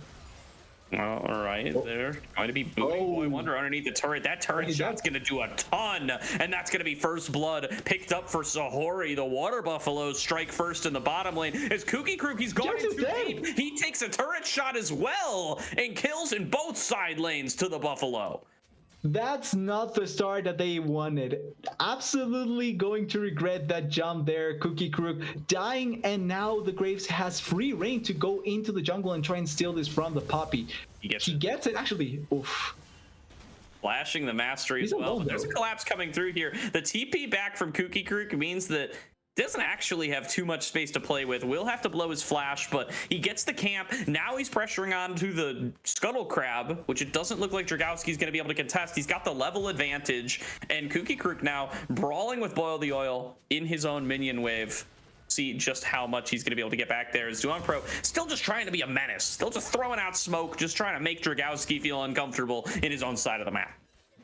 Gotta love to see Duong Pro just feeling so confident that even without flash, he still looks for a potential play to happen up there in the top lane. And the Garen is staying up there, no teleport, but it does have quite a bit of regen in his being. I don't know how to put it better. And he's able to stay up there for so long, even pushing this wave. Maybe he dies here though. Yeah, the courage makes a big difference. He's got the W as well to resist a little bit more. Duong Pro coming up to try to punish Cookie Crook, who, remember, doesn't have TP anymore, so if he gets forced out again, it is going to be tough. Boil the Oil, of course, in the same boat. They're just going to force in this wave. Duong Pro going to chunk him out. Cookie Crook looking for the kill, a flash away from Boil the Oil, who now is going to try to trade back onto Cookie. Cookie will be able to get out of there, but he's going to be so low now, and Boil the Oil has the wave just where he wants it to be able to reset. Xiao Danny trading with Max in the mid lane, out of mana now, has to avoid some of these Vigar skills, but is returning some of what he takes. And the mid lane matchup quite close. Both players farming really well, but it's setting up for a potential play. Poppy can flash over and just kill this Azir if he's not careful enough. And the wave is getting pushed. Is set up now. 3 members coming in out of Xiao Danny. He just flashes the wall right away. Great play. And he can just scoot back over now. Huge there by Xiao Danny. Actually out of range, is light out of range from the Poppy. That's a play that we typically see with this Poppy. Just flash over the wall and stun the low health mid laner to be able to set up for the kill. But just as light out of range, enough reaction time for Xiao Danny, and that means that the Azir will not die. And he's going to come back with teleport. Probably not going to turn into a kill, right? Well, gonna hold him still as long as he can. There's the shuffle back, cancels the crash down. Huge by Xiao Danny. A great performance on the Azir in the last minute. Picks up a 3rd kill for the Water Buffalo. Yeah, dissuades a dive and then ends up turning back to get a kill back for himself. Great play there by the mid laner from WU. And now maybe a potential fight up here in the top lane. No level 6 for either jungler, and no stun for the Poppy. Long Pro finds Dragowski, is just going to try to scooch himself over the wall here. A great use of steadfast presence, though. Going to keep Duong Pro stuck in here. He's going to have some fancy feet to get out of this one, but Primordial Burst will be enough to close it out. Perfect timing to try and cancel out the Graves from going over the wall, and with no flash, really easy to secure the kill. Poppy was low enough and luckily in that play, so that means that they probably cannot look for anything up here in the top lane, but still great wave control by Cookie Crew. Look at the CS difference in the top lane. Even though they get a kill in up there, the control from Cookie Crew has been much better. It has been. Cookie Creek's been farming up really effectively. Boil the oil. Dangerous on the Garen, no doubt, but not going to really be taking a massive lead in the one-on-one, at least not at this point. Is a really powerful scaling pick, though, so going to keep our eyes up there as the game progresses. Now in the bottom lane, though, outside of those early trades, here comes an engage from Cerulean, actually. Puppe going to have to flash away, deals some nice return damage. Duong Pro's here as well, but he's just Graves. There's no other follow-up CC, so they're just going to get the wave cleared out, not much else. Yeah, they have to wait before the Graves has the damage to not need the CC to try and follow up on there. But at the very least, blowing the flash out of Poppy, really nice. Does have the jump, so a bit hard to try and get on top of the Tristana, but overall, really good that we end up seeing that play come through. And Garen going aggressive here, has the ignite, has ultimate, could be looking for a potential kill. Could be. Trades back onto Kuki, each at about half HP. The Courage will keep Boil the Oil pretty close to topped off there. He just gives it a little bit of time. So these are the kind of trades you like on the Garen. If you feel like you're going to be able to be in the lane for an extended period of time, if you can just abuse that passive, the perseverance, it's going to make all the difference. Although there's Cookie Crew trying to deny it, but doesn't do it enough. It's just not enough damage to take him down through the Courage. And another kill picked up for Boil the Oil. This time, mano-y-mano off the back of a big Demacia and Justice. The CS difference may be up there, but the Garen is still winning those 1v1s. Plus, having the ignite advantage makes it really difficult for the Jax to get the most out of those fights. Now, getting punished, the Garen going back and getting quite a bit of value. Not going for the seals, though. Going for, from what I'm assuming, the Stride Breaker immediately. So, potentially trying to be a bit more survivable, but not having the extra damage that the seal does give you. I think you go Stridebreaker into Zeals. I would have to check exactly what Moose Hater does, but I'm still holding out hope that we might get to see some Zeal gameplay in this one. Is that's going to be Dragon number 1 picked up for the Buffalo. Return of the Middlesticks looking to trade cross map, and Dradowski should be able to secure himself this Rift Herald. A trade of objectives, pretty straightforward, pretty nice to see. And where would you put down this Rip Herald if you were on the side of Return of the Middlesticks? Giving the gold to Tristana, almost always great, blows up the turret really quickly as well, so can be threatening the first turret gold. But I think you have to go top lane here. Your Jax is kind of feeling the heat over in this matchup. I'm not sure if it's going to get any better, but certainly trying to alleviate some of the pain would be for the best for Return of the Middlesticks. Okay, yeah, I've checked the Moose Hater builds. It is Stridebreaker first, and then you go like Phantom Dancer, Rapid Fire Cannon. He gets Hullbreaker some games, so it's going to be all Zeals all day after that Stridebreaker is done. Duong Pro, though, brawling with Kooky Krook on this top side. Here's Xiao Danny for the backup. Doesn't have the shuffle quite yet, and Max now has locked Duong Pro in the baby cage. Gets a fair bit of damage, gets the Electrocute proc, and now both teams going to back away. Yeah, the difference there is that they get a bit of vision, but nobody dies, everyone escapes. The Graves looking to potentially find a play, but they are waiting for him. Vision. Jumping onto Duong Pro, and there's the Primordial Burst from Max. 2-0, capitalizing on the over-aggression of the Water Buffalo's jungler a second time, and now all of the hopes of Middlesticks are getting stacked onto Max. Max today finding so much value with his picks, going for the flash Primordial Burst and getting so much damage out of the play. Really well done. And also the vision control. Really nice to play around the fact that Graves has absolutely no idea, no clue where the members are. Collapse on him, get the easy kill, and be able to pump up so much damage. A lot of damage into Xiao Danny as well. And both mid laners performing at an excellent level in this game number 2. Xiao Danny teleports back and have to try to keep holding Max in check, using that superior range that the Azir brings. Brilliant, though, looking for an engage option here in the bottom side. Got Sahori there to back him up, who is stronger on the Kaisa. Went for that early Muramana, still just components there for Puppe. could be a place for them to play around. Dragowski is going to see Duong Pro coming by, catches out Xiao Danny, slams him into the wall, but will not be able to win this 2-on-2 for long. Here comes the engage on the bottom side, though. It's going to be Max, who's actually teleported into the action and is going to push back the Water Buffalo's bot lane with the 3 versus 2. Great cancel out there for Middlesticks. They expend a TP, but they end up coming out ahead in the trade. As Sori also had to end up using that flash, although here's a big engage from Cerulean. Boy Wonder going to be taking up the turret first. Now it's traded back onto Max. Max taking multiple turret shots. A shuffle back in. Xiao Danny gets the shutdown. Finishes off Puppey, and it's all gone lopsided for Middlesticks. The turret does so much work, and Middlesticks end up on the wrong side of the trade.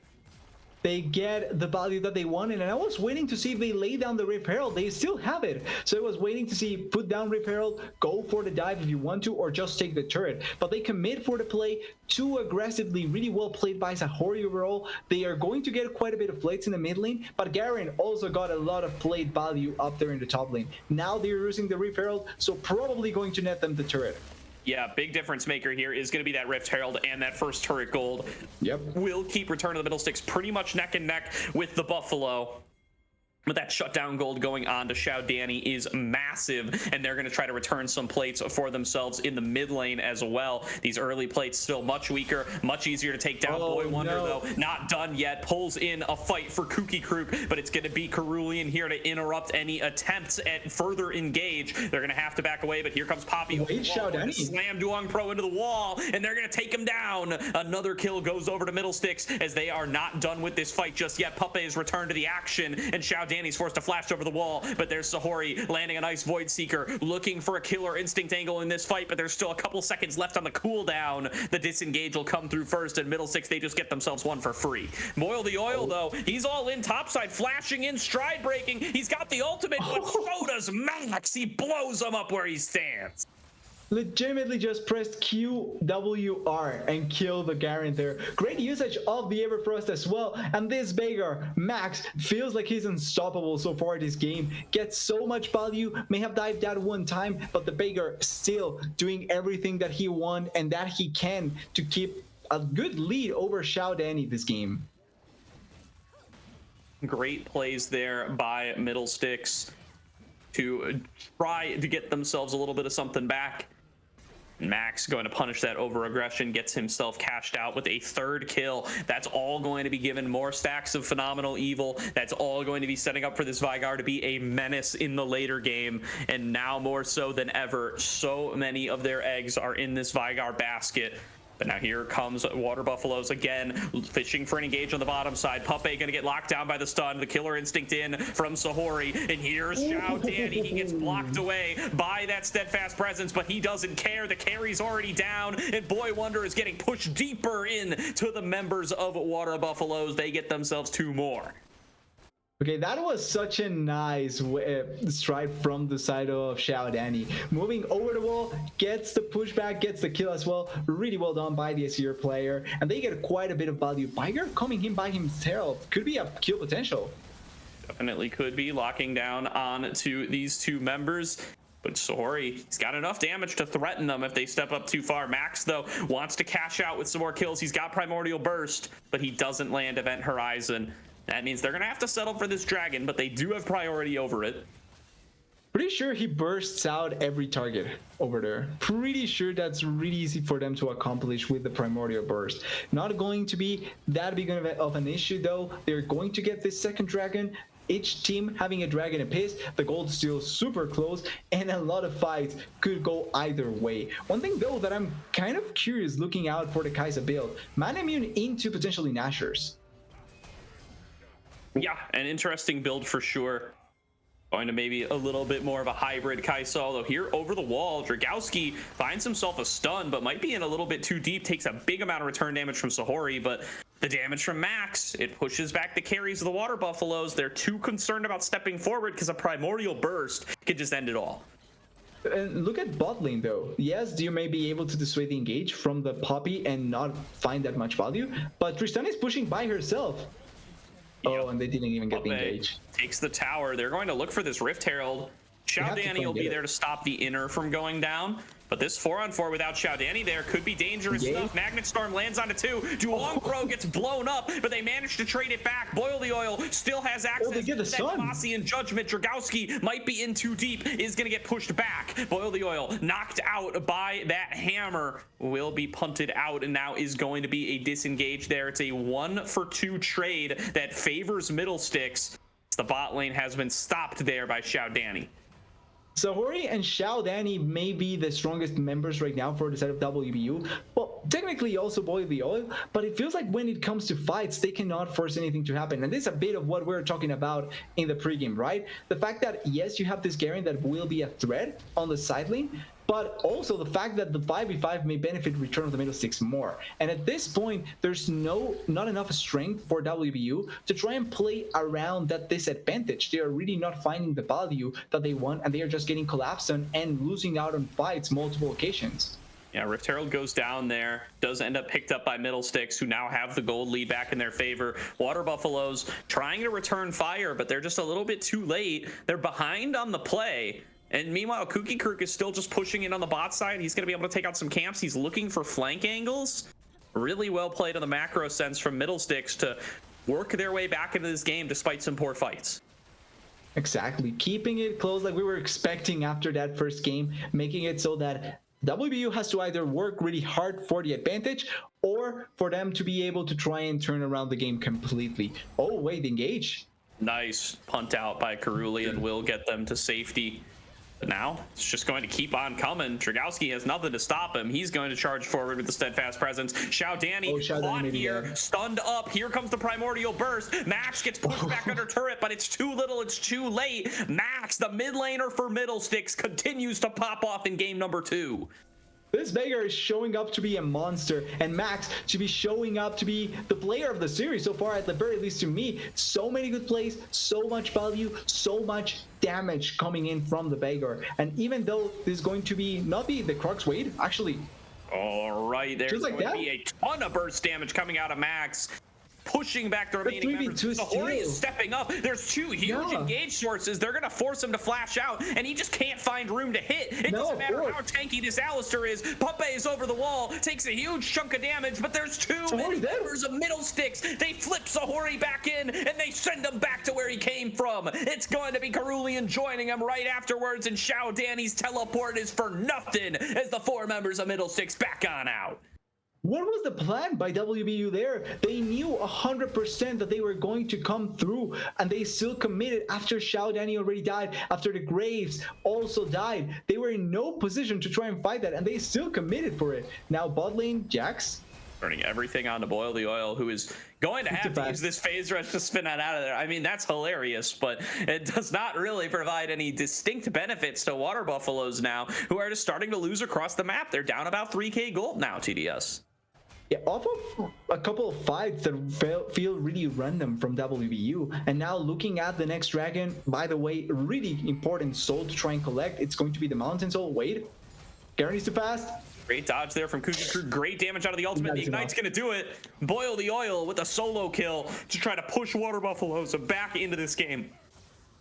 He's really the one that is going to create the chaos for the Water Buffaloes. Boil the Oil, trying to look as aggressive as possible, double seal on hand, trying to get as many kills as he can, and now the dragon could be a really easy collection. Oh wait, Poppy? A little bit far here, going to be the target that gets focused. A flash shuffle attempt from Xiaodani will knock Dragowski back in, but here's the Magnet Storm, here's a multi-man event horizon. Max is again the force buying the space, and it's got to be Sahori finding him, but Max destroys that 80 carry. No space to play with for the Water Buffalo. Max is a monster. Max is gonna clean up a triple kill, clean up a quadra kill. A massive play by the Middlesticks mid laner. They just keep coming.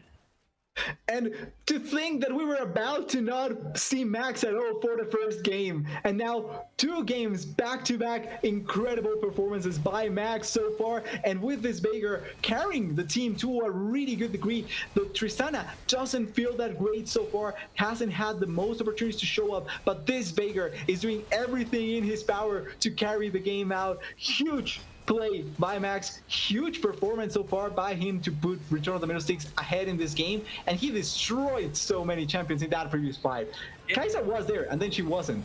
And in a game where we've been talking about both mid laners showing up and having huge performances in back-to-back fights, Max shows up mano a mano up against Xiao Danny and shuts him down. First in the solo kill on the top side, and second with a huge return play off an engage that Xiao Danny started. It's Max coming out on top every single time. Water Buffaloes Unleashed picking up that objective bounty, trying to fight their way back in for some gold. They're down 5k at this point, but nearly all of it is housed in Max. They're going to have to find a way onto this Vigar to be able to keep on fighting. The real problem is that I don't think there's a way to get on top of the Vigar. It's so difficult to engage onto Boy Wonder. Should be fine. There shouldn't be that much issue. Oh, wait, Max. Gets the stun. You don't have to stop. Sahori taken to 100 HP. Xiao Danny goes in. He pulls Kowski. That's not the right Yordle. And Max is now legendary. Punted away now by the Keeper's verdict. Will buy additional space, but that space now is filled up by the objectives of the Water Buffaloes. Return to the Middlesticks. They take bot side inhibitor, and they can seamlessly transition that into mid without Xiao Danny here. Who is going to poke them off? Who's gonna stop them from tearing through everything that the Water Buffaloes have? They have to believe in the power of friendship at this point, because now they get 2 inhibitors. They're able to go away, and I wished that we had replays tonight. I know that Caddy can't because of certain preparation, but it's so unlucky. Wait. Oh. Wow, okay. Cerulean just gets melted there. Didn't have the unbreakable will. No chance to fight it out. Xiao Danny now is back on the map. It's 4-on-4 as Kooky Krug is trying to return to the play, but return to the Middlesticks. They've gotten what they came for. 2 inhibitors down. They're going to take a reset, it looks like. Throwing down some last-second additional vision. Xiao Danny just trying to prevent these recalls from potentially coming through. They're not stopping. They're teleporting back. They're looking for another play. Here's the full combo by Boy Wonder. Doesn't find its way onto Xiao Danny. He dodges away in time, but this turret will fall nonetheless, and there aren't enough members of the Water Buffaloes to punish. They still have Baron Buff. They still have so much damage on this Vigar, and probably going to look to try and get the turret. No Event Horizon now, though, so they have to wait a bit before they can fully commit once again for this turret. But with Super Minions coming soon enough, with them knocking on the door of the Nexus, they are going to try and find their opportunity. And this Vigar still really strong, still Baron Buff, Poppy Ultimate being used. Maybe now the opportunity to take down the turret and the inhibitor as well. Perfect target. Cerulean has flash. Him getting onto Max is the only chance that the Water Buffaloes have to take a fight. Now going to reset and try again, but all 3 inhibitors are down, and Middlesticks, they know they can just back away. Your percentage chance of winning this game with all 3 inhibitors down, it is ridiculous, TDS. It is going to be so hard for the Buffaloes to do anything about this game. And now that we have a bit of time, Gordo, the play in the bot lane turret, I think that could have been the game-turning play from WVU, but I'm not sure if you saw Xiao Danny got pushed to the side when he went in by the Herald. He actually got behind everyone, but the Herald pushed him to the side. And that's why the ultimate was a bit angled to the side. Huge interaction that actually makes it so that the game-winning play gets completely interrupted. Heartbreaker there for the Water Buffalo. In their chances of being able to stay even in this series. They are very close now to going down 0-2 and having that very difficult reverse sweep climb to be attempted. Oh, Xiao Danny. He sees the engage attempt, but the power of Max is just too substantial. He blows him up where he stands. Here's the engage coming through, but without Xiao Danny, this is a very unfair fight. Water Buffaloes are kiting back, are trying to stay standing. Nice. Flashes in to take down one more turret. Max goes legendary, and off the back of a massive Vigar performance from their mid laner, Return to the Middlesticks are going to take this series to match point. Going to be Sahori trying to buy a little bit of space, a little bit of time, but he's getting hunted down by 2 more members. And one more over the head will do it for Kooky Krug. Return to the Middlesticks, going 2-0 up in this series. And fully deserved after that performance. Huge amount of minions. They are waiting to maybe try and kill another target. Xiao Danny just punning, but the supers are going to be enough to close up the game.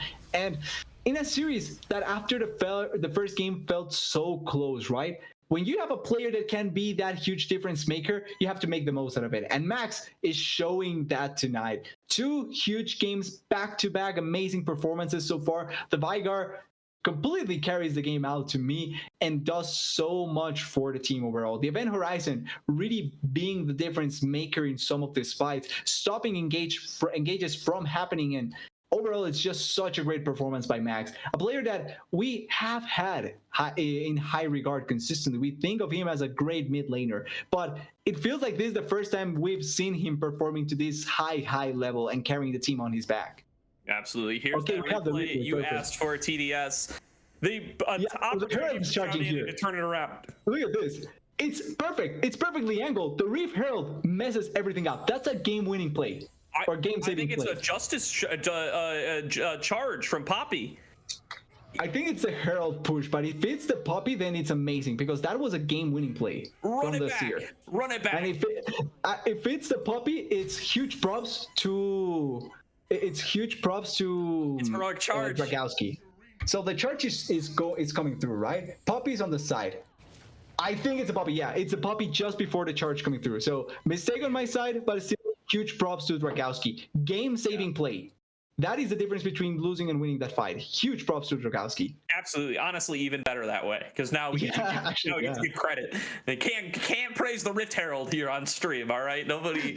Coders of the Rift Herald logic are not here to accept the praise, but Dragowski certainly is. Huge play by him to thwart that engage attempt from Xiao Danny, and a massive game from Max. 2 of those now in a row. He is popping off in this lower bracket semifinals and is on the verge of nearly single-handedly carrying this team into the losers finals.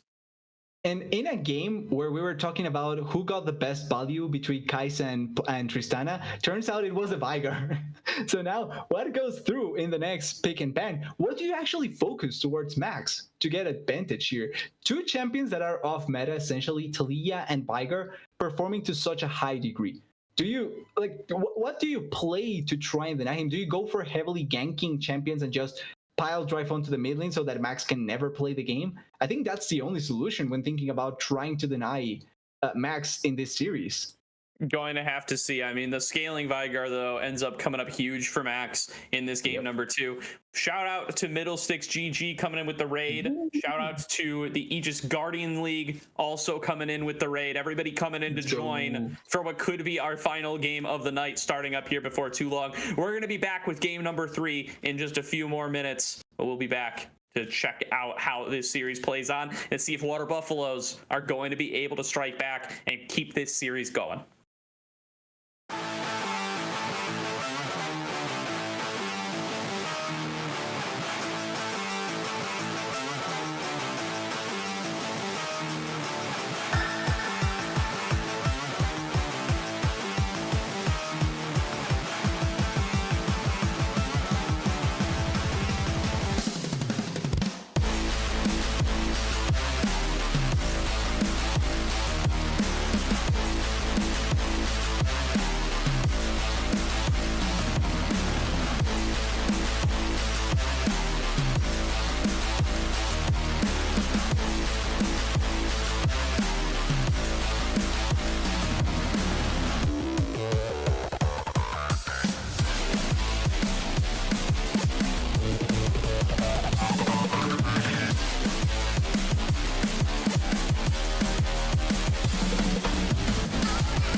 Welcome back, everybody, to the Aegis Champions League, where we are coming at you with game number 3 between Return of the Middlesticks and Water Buffaloes Unleashed. Middlesticks 1 game away now from stamping their ticket to the winner's side, or the loser's side finals, rather, where they will play up against Exodia Exiles, the team that knocked them down to the lower bracket in the first place.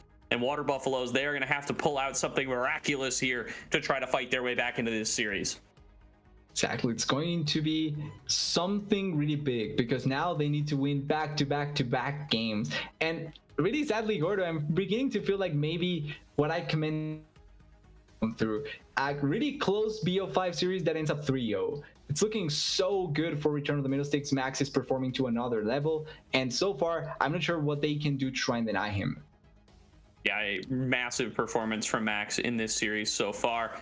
So we are going to be looking at pretty similar bans still. The Lilia going to get left up this time, as does, or no, the Rumble does get banned out. So they're going to leave up the Lilia, still take away that Rumble, and they're going to leave up the Kaisa compared to last game as well. That Tristana first pick could be for Puppe, could be for Max, is going to be the first selection for Middlesticks once again. And it is going to open up an opportunity to take the Kaisa. You got to believe that's going to be the next pick that's coming. But a lot of concerns here for Water Buffaloes in a draft that so far is looking very similar to the game number 2 draft. And it's potentially looking like the Saya. I was thinking also, do they take away the Rel actually? Because we've seen 2 games of Rel so far, Boy Wonder having really good engages as well. So do you actually want to play to give up the Rel once again to them? Like, I don't see why they should stop picking it if you're giving it up. And the engages have worked marbles for the said Return of the Middlesticks as well. They very much have. The Water Buffaloes going to take the Ari again for Xiao Danny now, feeling like they want to prioritize comfort for their mid laner. And I kind of agree with them here. I mean, you really need Xiao Danny to be able to step up here and hold Max down, given how this series has gone so far. I think the Ari is the best bet to be able to do it. I think it's a good recipe coming into game number 3. And there's going to be potentially that Nautilus. We've talked about him all series long. A chance to snag it up here, a chance to move away from the Rel if Middlesticks so choose. They are going to take that one. The Braum ban is a misclick. That is a Rel ban. That makes sense. Exactly. Yeah, that explains a lot more. So it is the Rel getting banned away explains why the Nautilus now getting picked. Could be an Alistar repeat here. Works kind of similar to how you would interact with the Rel. Obviously, the hook does come through to a certain degree, but you can work with the Alistar to try and deny it. So it could be the thing. Leona as well works really well. Another tank support, engage, focus, so you can make the plays happen on your side. But finally, we're going to get the opportunity to see the Nautilus on one of these 2 teams, a champion that they do like to play quite a lot. So it's surprising that we haven't got any opportunity to see them playing it. Definitely true. Leona. These are both big engaged support players, so I would be surprised to see any kind of enchanters or anything come on out in this series, and the Leona is going to be the tech that they choose to respond to this selection with. Still plenty good with the Kaisa. And does kind of throw a little bit of a different wrench into things to not have the Poppy plus Rel interactions coming through for the first time this series. See what the selection now is going to be. Still mid lane bans being looked at for Water Buffaloes. Still top lane bans being looked at for Middlesticks. They're finding the Garen. Okay, it had an impact in the previous game, so I understand wholeheartedly why they are focusing the Garen. I would go for the K'Sante as well. I think Boil the Oil so far has been one of the best performers from WU. Finding multiple solo kills so far in the previous 2 games, and also creating an impact point up there in the top lane, has to be a point where they have to focus on the bans. And with Kai's already here, just try and deny any sort of champions from up there in the top lane. Jungle though could also be a focus. Juang Pro does like to play the Viego, does like to play those carry junglers, and the Graves didn't work out that great in the previous game. Yeah, I do like that Garen ban, especially it's been kind of underrated because Middlesticks has won the first 2 games, but I do think the top lane matchup has been going towards Boil the Oil so far in this series. Had a great performance on the Garen and Jackson game number 2. Had a great performance, arguably even a better performance as the K'Sante into the Darius in game number 1. Now going to need to reprise that kind of performance here to have a big showing and to pull them back into the series. I love the Trundle for Duong Pro, seeing the Nautilus, seeing the Poppy, taking that selection for themselves here to try to nullify those big tanky frontliners. And now Middlesticks here going to have to round out their draft and going to have to commit to where this Tristana is going. What if it's a Trundle top though? They play around it, they play around the flex potential, and they throw it there for Boil the Oil to try and carry out on the side lane. I love The this. 6 though, we have talked about this quite a bit, right? Poppy being such a good 6 player.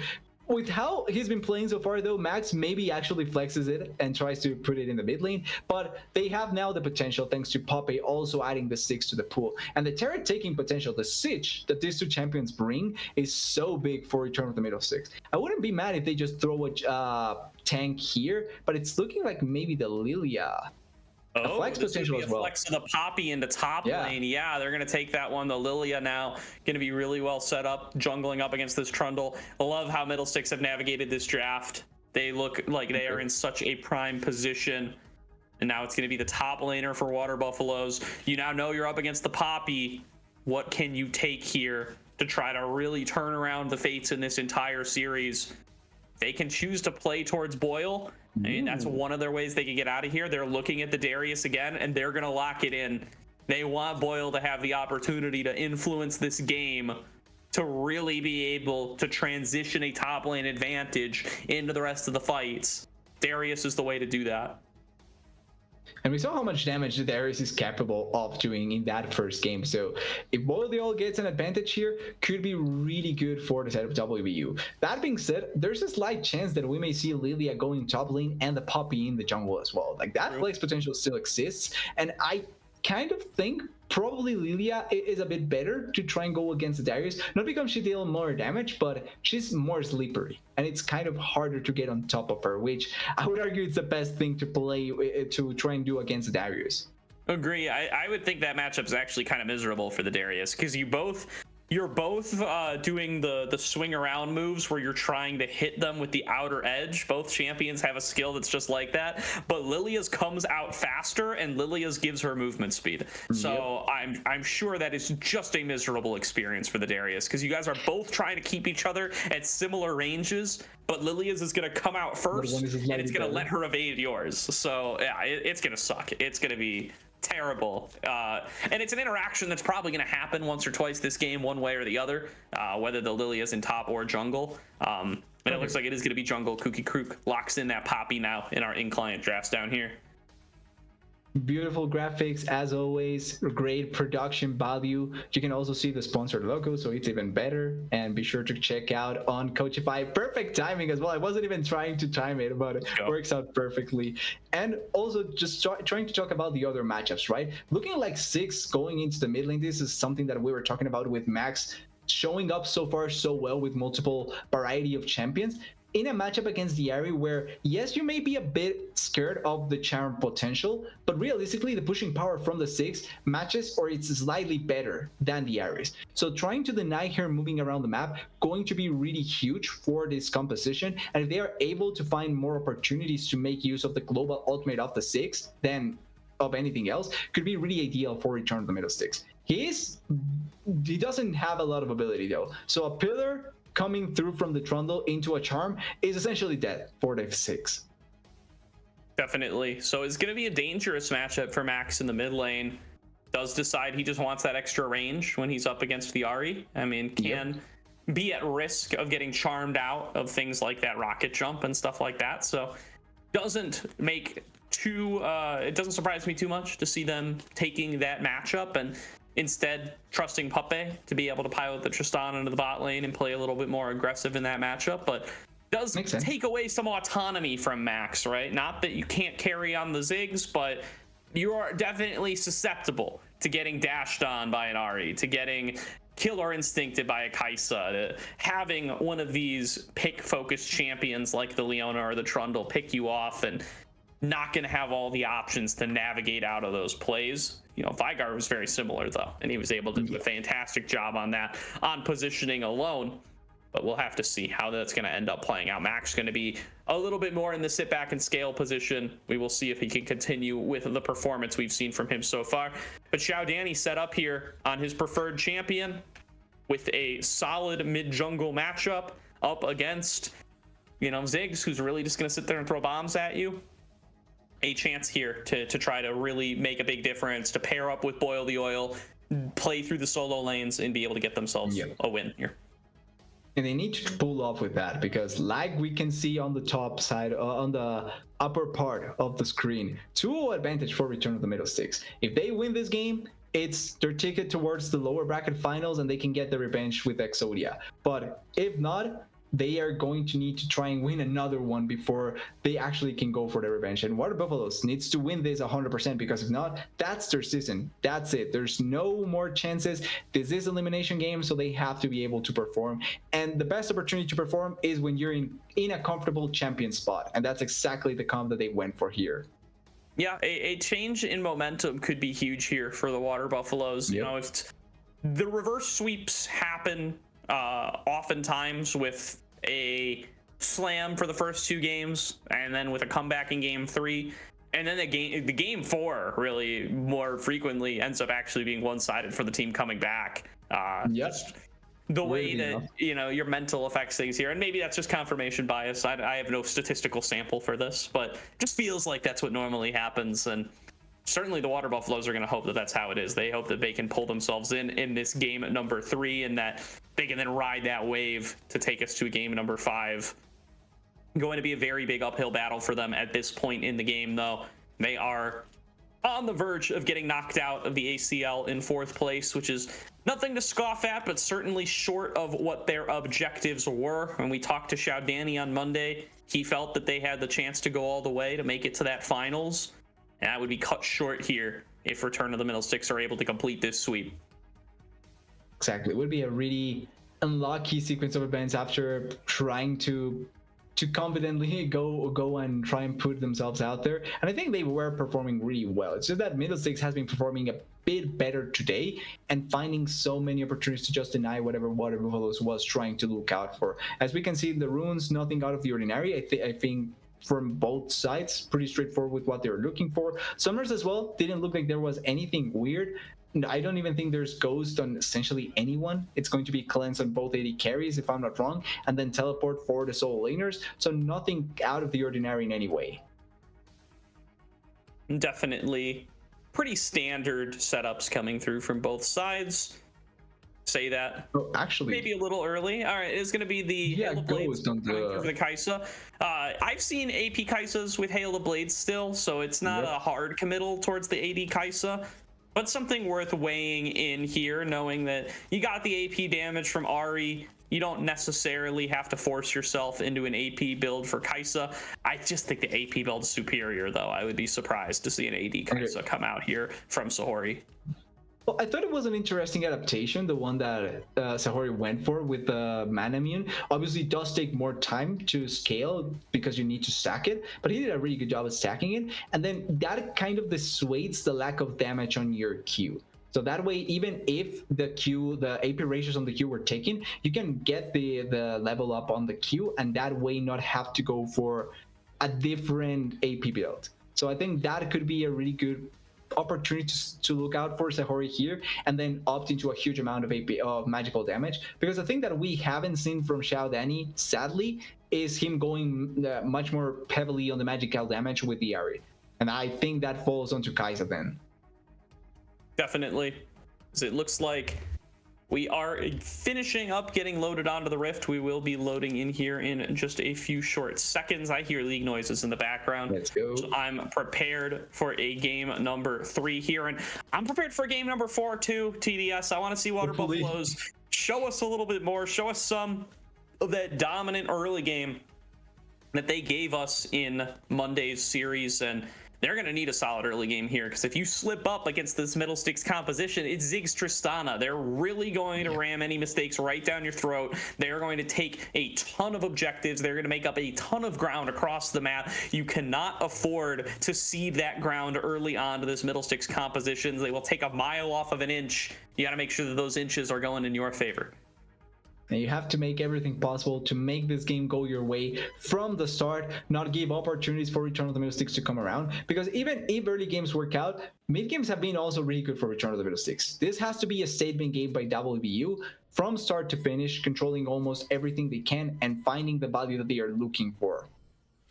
All right, we are on to the rift for game 3 between Return of the Middlesticks and Water Buffaloes Unleashed. 30 seconds in here. I see tons of pings coming on across. They are all spam pinging Puppey's TP. Which, you know what? I'm gonna spam ping a little bit here vocally. That's an interesting selection here for Puppey. It's forfeiting a defensive summoner to instead have that global pressure, to instead potentially be a split push threat. I like it. It's an interesting idea to look into. Obviously, this means that if they go onto the Tristana, there's no way for her to be safe because she has no cleanse, no ghost. She's going to get collapsed in and more than likely die. But this teleport does make it even harder for the Kai'Sa to try and play out this lane. You can stomp her even better with this teleport, and that way just make her ineffective in the whole game. So potentially looking for a level 1 invade. Sure here. Spread across from both teams unless Water Buffaloes do push for this bottom side invade. Boil the oil, going to find Kugihook. Here is the late invade coming here from the Water Buffalo. Boy Wonder going to be able to hook himself out to safety. The Water Buffaloes are looking to start on this red buff. Dragowski is topside, so not going to be much to be done about this. Might be a little bit of vertical jungling, but at least this time around, Dragowski is going to be participating in it. With the way that the wave is getting pushed in mid lane, I would expect to see the Lilia going for the red buff after finishing this blue buff, but level 2 gank as well in the mid lane potentially. Yeah, paying a little visit towards Max there. The level 2 ganks are super good. Oh, it's Puppey in mid lane. They're swapping the players. That's weird. Yes. Puppey coming out here in mid. Duong Pro going to get forced back, though. A nice early path there. This could have been great up against a Ziggs mid lane, but it turns out they're actually up against Tristana mid lane. I wonder if they didn't even realize that it was going to be Tristana mid lane and just kind of autopiloted the pre-draft plan. I kind of feel like that has to be the case, right? Because I'm more than likely you probably don't expect Poppy to be the one playing the Tristana in the mid lane. Duong Pro, you are a nut job. He flashes over the wall. He steals away the bird. He's not going to be able to find Dragowski, though. As now here's the pings. I mean, Boy Wonder is going to be here first. He is on the move. Duong Pro is going to have to pull off something crazy here. He might just kill himself. Yeah, he's got to get out of here. This is the move. That's honestly, I'm gonna just call it out. That's absolutely not worth it at all. It's not worth it at all. Your flash for just a bird that, realistically speaking, Dragowski could perfectly go into your jungle now and steal it. The red buff is down for the Trundle that he's going to collect his now, but I don't think this accelerates in any way the pace of the game for you. It's just, it kind of just feels like sending a message. That's it. And Xiao Danny had to flash at some point. I don't know if it was while he was coming down to try to support Duong Pro. I don't know if it was in the gank attempt that we missed in mid, but he's flashless. So already now going to be on the back foot up against Puppey, playing a little bit of off-roll mid lane, and so far doing a very good job. Well, he's playing Tristana. That's not the hardest champion to try and pilot in the mid lane. It's just pushing waves, and actually I think it's technically easier to play this Tristana in the mid lane than in the bot lane because of the range discrepancy. Oh, Duong Pro? All right, Duong Pro finding his way onto Dragowski here. A nice placement of the pillar, going to force out the flash. Imagine if you had flash. Yeah, well, we let bygones be bygones here. Dragowski will be down the flash, and Duong Pro will go back to his farming ways. He does have a whole bottom quadrant to clear out here. He maybe suspects that Dragowski was able to take away some of it, but he hasn't actually had the time, so we'll see. He's pathing over there. Exactly. Distance-wise, I don't think there was any opportunity for Dragowski to get there. So it's just going to be a free jungle clear down here, and that pretty much equals, if not puts Duong Pro in a better spot in terms of CS. Boy Wonder, though, putting himself in front, I think he missed the hook, so it's not going to be that valuable. All right, Duong Pro are going to take the fight further, but there's the numbers advantage here for Middlesticks. Puppey's over the wall. Puppey's flashing in, gets charmed out of the way, though, and that gets enough space for Duong Pro to get out to safety. Huge play by Xiao Danny there, saves his jungler's life. Oh, wait, Max? Max? No. Oh no, that's first blood. All right, Max finds his way onto Duong Pro, calls out that that's going to be the recall bush, and Middlesticks picks up first blood. So I was going to say that that's a huge play by Max, and he predicted it perfectly, but I saw the ward inside of the blue buff area, so he knew 100% that he was there. He either was backing there or he was under the turret. And it's an easy bet to try and pull up there. That being said, first blood plus red buff for Max. Massive, massive, massive, massive start for Max now. He's going to take the recall here probably pretty soon. He's out of mana, but a great start for the Ziggs. Going to want that gold early and often, and is going to be able to get it off these turrets if they find themselves a spot to push with it. So far, just looking to potentially interrupt recalls, but Sahori and Cerulean, they decide they're not going to be able to do it. They back on off to keep on working on their own farm. But a good start for Middlesticks in this extended back and forth in the jungle. It ends up paying off their bot lane. And something that we were talking about, advantage early on for WBU, already in favor of Middlesticks. The gold lead actually quite nice to start of the game. Even without the first blood, I think they already had a slight advantage because of the farm lead that Max had. But at this point, it's even better because of the fact that both Tristana and Ziggs are ahead of the Kai'Sa. Yeah, it's Dragowski too. I mean, he's ahead multiple camps now, feeding up his pet a whole lot more. Looks like Water Buffaloes, they want to make a play onto this relatively immobile bot lane. Max and Boy Wonder, they both have access to flash. They're going to try to use them here. There's the flash away. The wrong direction, though, for Max. Nowhere to go. Sahori picks up a nice kill there. Really well played there by the Water Buffaloes. They punish a poorly placed satchel charge. And the wait was worth it. They waited there for so long trying to set up the potential gank, and it works out massively with that kill onto Max. They get the red buff back, and it goes into the Kai'Sa, so overall, good value to have it there.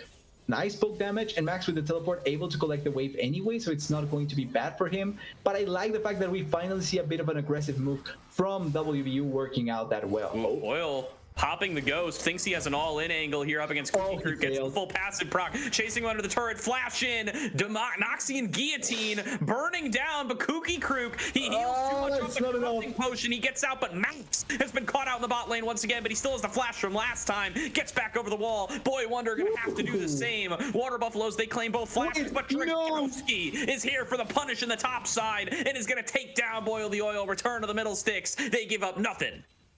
That has to be a deal breaker for Boil the Oil. Almost killing the Poppy up there. The Griefs, the steel plated, the plated steel caps, taking away a bit of damage, plus the consistent healing of the pod, making the Poppy survive long enough, and then Dragowski being in place to go for the counter gank and get the kill. But bot lane also committing once again for another play, not getting anything out of it, just a flash from the Ziggs. And overall, just missing out on the huge amount of gold that they were looking for. Plus this Rift Herald. Yeah, a huge cash out there for the Middlesticks squad. Oh, again. Bro, over the wall, coming in. He gets Fights to steal a Rift Herald. And gets it for himself. Great play there by the Water Buffaloes. Puppe up there, knocks Duong Pro back in, and is going to be able to close out the kill. Dragowski gets the credit and return to the Middlesticks. Still up in gold, but they give up another objective there. That's the third death of the game for Duong Pro. 2 of those deaths have been when he flashed. Oh. Yep. Only play? Boy Wonder getting chased down. Sahori falling kind of low, but will be able to keep the wave cleared out. Gotta watch these turret plates in bottom lane, though. Going to be a huge cash out opportunity for Max in about another plate and a half. The good part, though, thinking about the fact that they did get the Rift Herald, is that at the very least, you can give a lot of gold to any of the lanes that are kind of feeling miserable at this point. I would believe you want to give the Rift Herald to the Kai'Sa. That's so much damage. Max's ulti. Oof, tough predict. Where he gets out to safety. Good coverage of multiple options there from Max, though. Yeah. Could have caught out the Kai'Sa if Sahori misplayed, and at the very least forcing him to do it right. That's going to be potentially another plate. We know how fast he can take down those plates, being the 6. Oh, play on Puppy, though. Yeah, moving forward.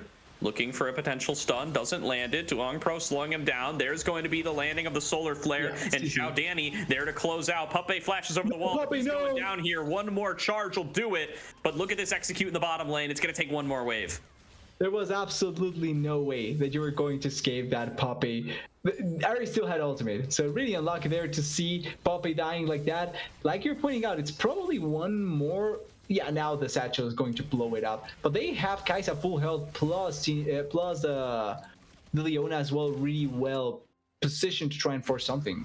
Yeah, a lot of gold going into Middlesticks here, despite that play by Water Buffaloes in the mid lane. Boil the oil. Looking again, Kooky Group charges in the wrong direction. Probably didn't mean to do that. Should be fine. Takes a really rough trade, but yeah, he's high enough HP. He's got Steadfast Presence passive.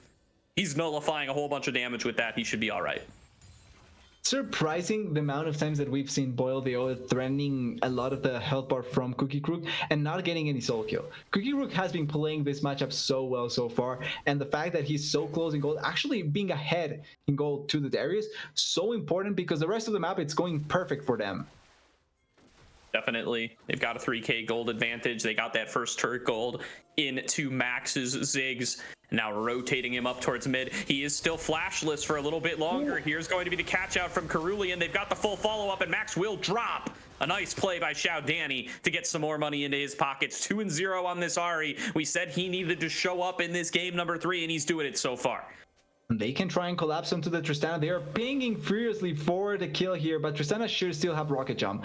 Really difficult to try and make it happen. They also don't have the ultimate. Oh wait, actually, great burst damage onto Xiao Danny, and the reset on the rocket jump is crucial. Well done. Really well played by Puppe there. If he couldn't have fully procced that explosive charge, he had nowhere left to go. Exactly. Exceptionally well played. Means that probably not going to be the full turret. At the very least, going to be just a couple of plates, but getting a lot of gold going into the Kais as well. That gold is going to be so important, and setting themselves up for this next dragon, which is Hextech.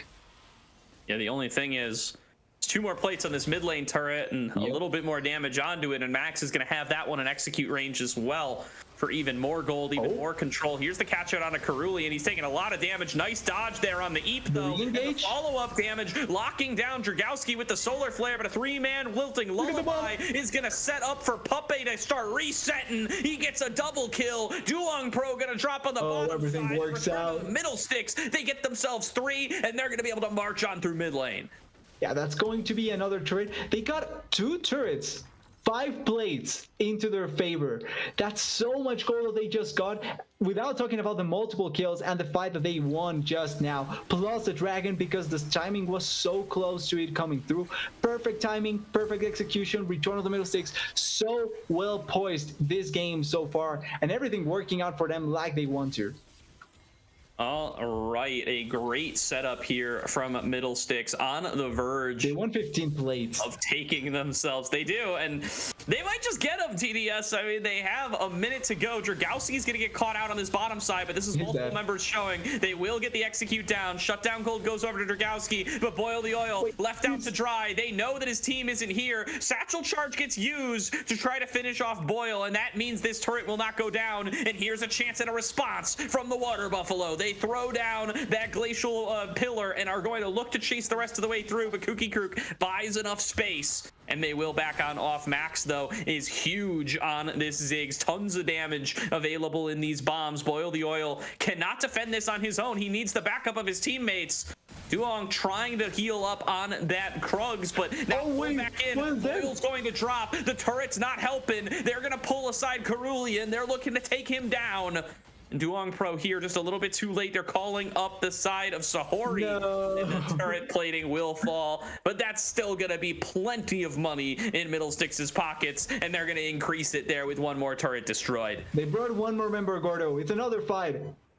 All right, following on Max up has no there mana, is going to be actually. the Naka side. They're going to commit that Subjugate onto Boy Wonder, and they will be able to take him down. Max now going to be the next target. They're going to pick this up for Sahori easily. A double kill into the Kaisa, and now Sahori going to have enough money to try to contend in this game. That's so much gold that Sahori gets out of the play, but they blow the 3 turrets, the 3 auto turrets, so quickly in the game thanks to Max moving around the map. That turret falls only because they decided to stay for so long, but if they didn't want the turret, Max gets out of there with barely losing any health, any money, and he gets back to base with so much value. Probably He's going to try to punt Duong Pro out. He gets him gone. Now here's Max. It's Sahori who's up too far. Return of the Middlesticks. They big brain the whole play, and now it's going to be Xiao Danny who has to carry all the damage for this upcoming fight. Another swirl speed coming from downtown as Duong Pro looks to rejoin the fight. Max is going to get caught out. Flashes over the wall, but finds himself face to face with Xiao Danny, who can pump out the damage. Shot over the wall is going to take him down, and now it's all up to Boil the Oil, and he gets cut down by one more swing of the bow from Dragowski. Return of the Middlesticks come up with everything. It's a huge fight, a huge collapse, huge 5-hit play by Return of the Middlesticks, which turns into not only the Herald, but an ace at 16 minutes. And I think, Gordo, this is looking poised for Return of the Middlesticks to get to that winning potential here. Poppy may get the red buff. He needs to get out, though. He is going to die if he's not careful enough, but they are going to get it. Yeah, he can escape here. Poppy gets it. Dragowski is just slowing them down. Solar Flare lands. Flash forward. Oh, the flashing, no. They need this. Going in with the killer instinct, but here comes a big depth charge. Follow up. Oh, no. Poppy goes Not again. unstoppable. And Return of the Middlesticks, they've prepared for everything, and they turn it back around as they do every single time. Max getting another kill and ready to siege onto the base with these bombs. Return of the Middlesticks cannot be stopped. Is this what happens when you let Return of the Middlesticks cook?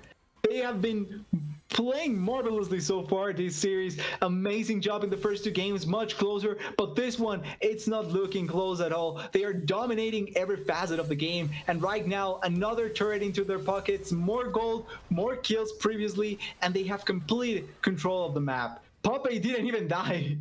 And their biggest, earliest lead yet, TDS, this time on the backs of Poppy and Dragowski. They focus on to Max when he's lane swapped into the bottom lane. They take him out a few times, but Return of the Middlesticks have multiple heads they can play through. And now Poppy and Dragowski are just unstoppable forces in this game. They cannot lock them down. They cannot stop them from dishing out their damage in these fights. And meanwhile, Kooky Krook, everybody else, they're just doing their jobs. They're keeping their lane opponents from getting ahead. And it's set up Middlesticks for their best and most one-sided game yet. It really is looking like that. They have to find a massive pick because everything else is really not looking the most positive. Like even Dwong Pro, he's so far behind in terms of CS to the Lilia. Oh, wait. Oh, Poppy, that's a solo kill. Yep, he is dominating with those quick blades completed. And there's 2 more members of Water Buffalo. They're sitting right there, and they know they can't challenge this guy. They just have to watch as he keeps on pushing. There's 2 members topside, and somehow Shao Danny and Boil the Oil, they're going to have to find a way to make a kill onto Kooky Krook happen. But he is so tanky, and he can just keep booting them out there. In the meanwhile, Keeper's verdict. Here's the engage in the bottom side. They're going to try to force it on the Poppy anyway. Subjugate comes through, but Poppy keeps on kiting it out. Gets another reset, but he can't use the jump. The shutdown's picked up by Duong Pro, but Water Buffaloes have left their base, and it's getting asunder by this Rift Herald. Return to the Middlesticks will back on away. Here comes the Oil. He pulls in 3. Killer Instinct into the back line. They blow up Max, but is Max even the target you got to be worried about? It's Dragowski healing up, resetting on everybody. Double kill already picked up for the deer, and looking to clean up 2 more. Too fast, too much damage. Nobody can stop it. He's gonna triple, and he's gonna turn it into a quadra if it doesn't get stealed away by Boy Wonder. And that's all that she wrote for our lower semis. TDS, Return of the Middlesticks. They drive the Buffalo to extinction, and the Crows reign supreme. Yeah, that's 100% game. Tristana TPing in. 6 will have teleport soon enough, but it doesn't matter. 19 minutes, Gordo. That's all it's taking for them to win this game. They have everything in their favor. There's no way that they stop this. Yeah, just 1 more auto attack. Only a fountain dive could kill it here. Only a fountain dive could ruin everything. Yep. And it doesn't this time around. Return of the Middlesticks. A clean 3-0 sweep. We'll be playing against Exodia Exiles on Monday. That's surprising to say the least.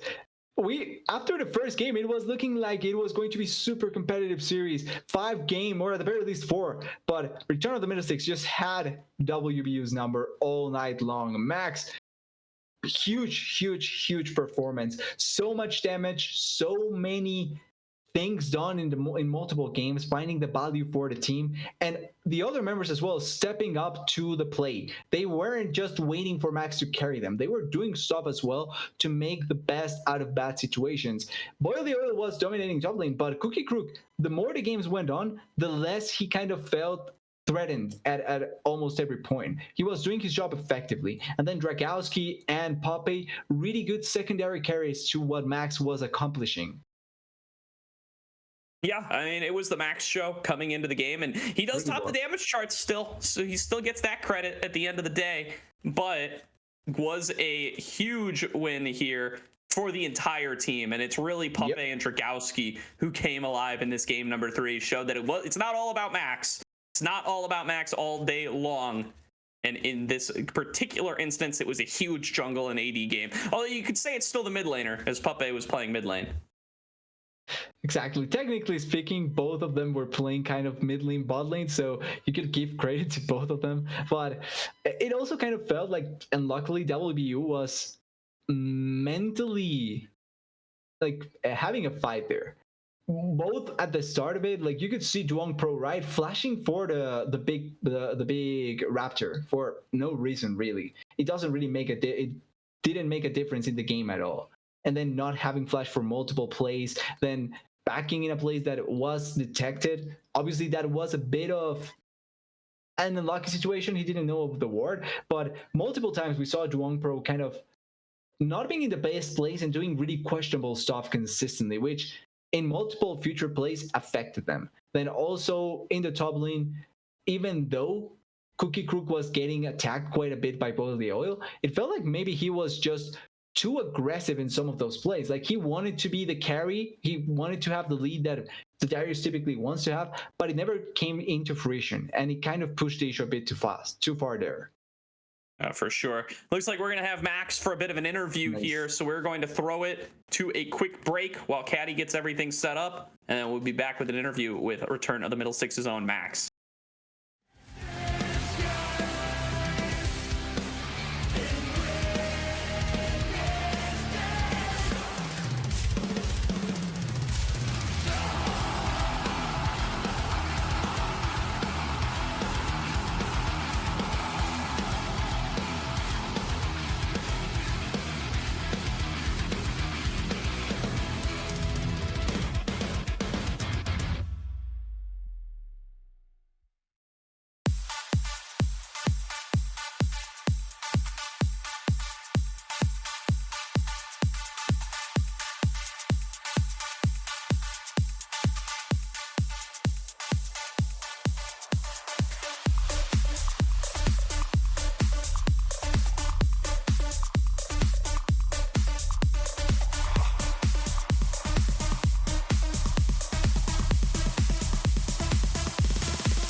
Welcome back, everybody, to the Aegis Champions League, where we are joined by return of the Middlesticks' mid laner Max, fresh off a 3-0 sweep to make it into the lower finals. Congratulations, Max. How are you doing after tonight's match?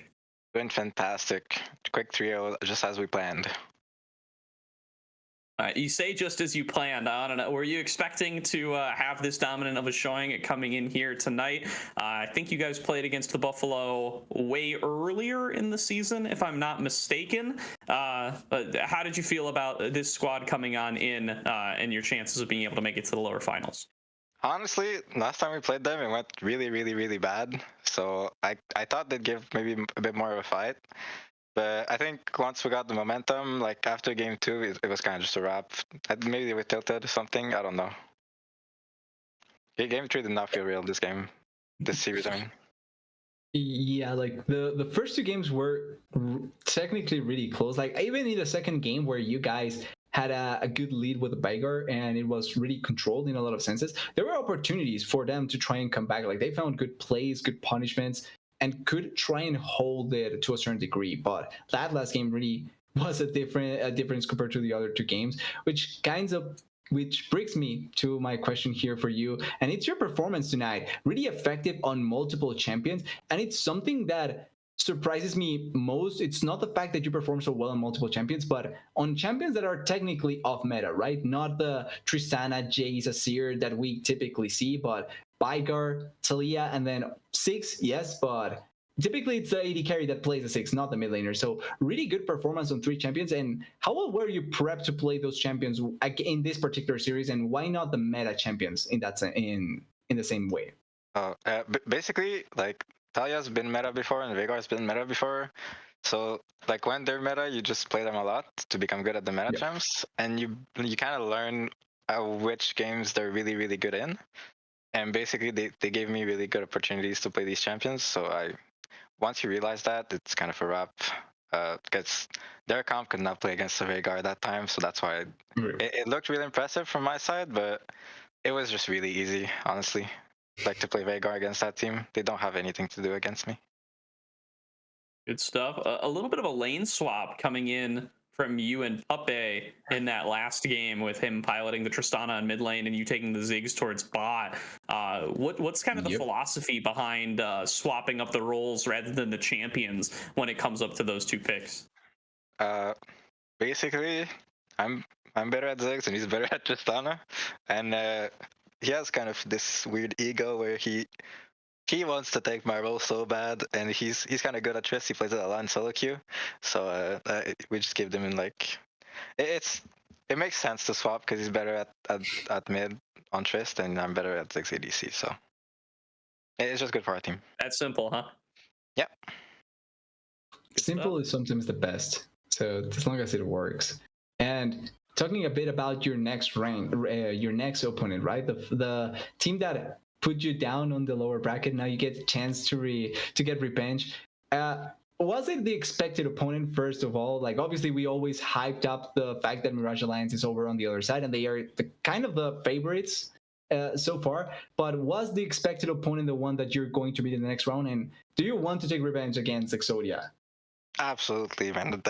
They beat us, but I feel like we played so bad that game, that series, that in a best of 5, I'm really confident we can bring it back and go to finals. And also, like, we won't just like lose twice to the same people. That would be embarrassing.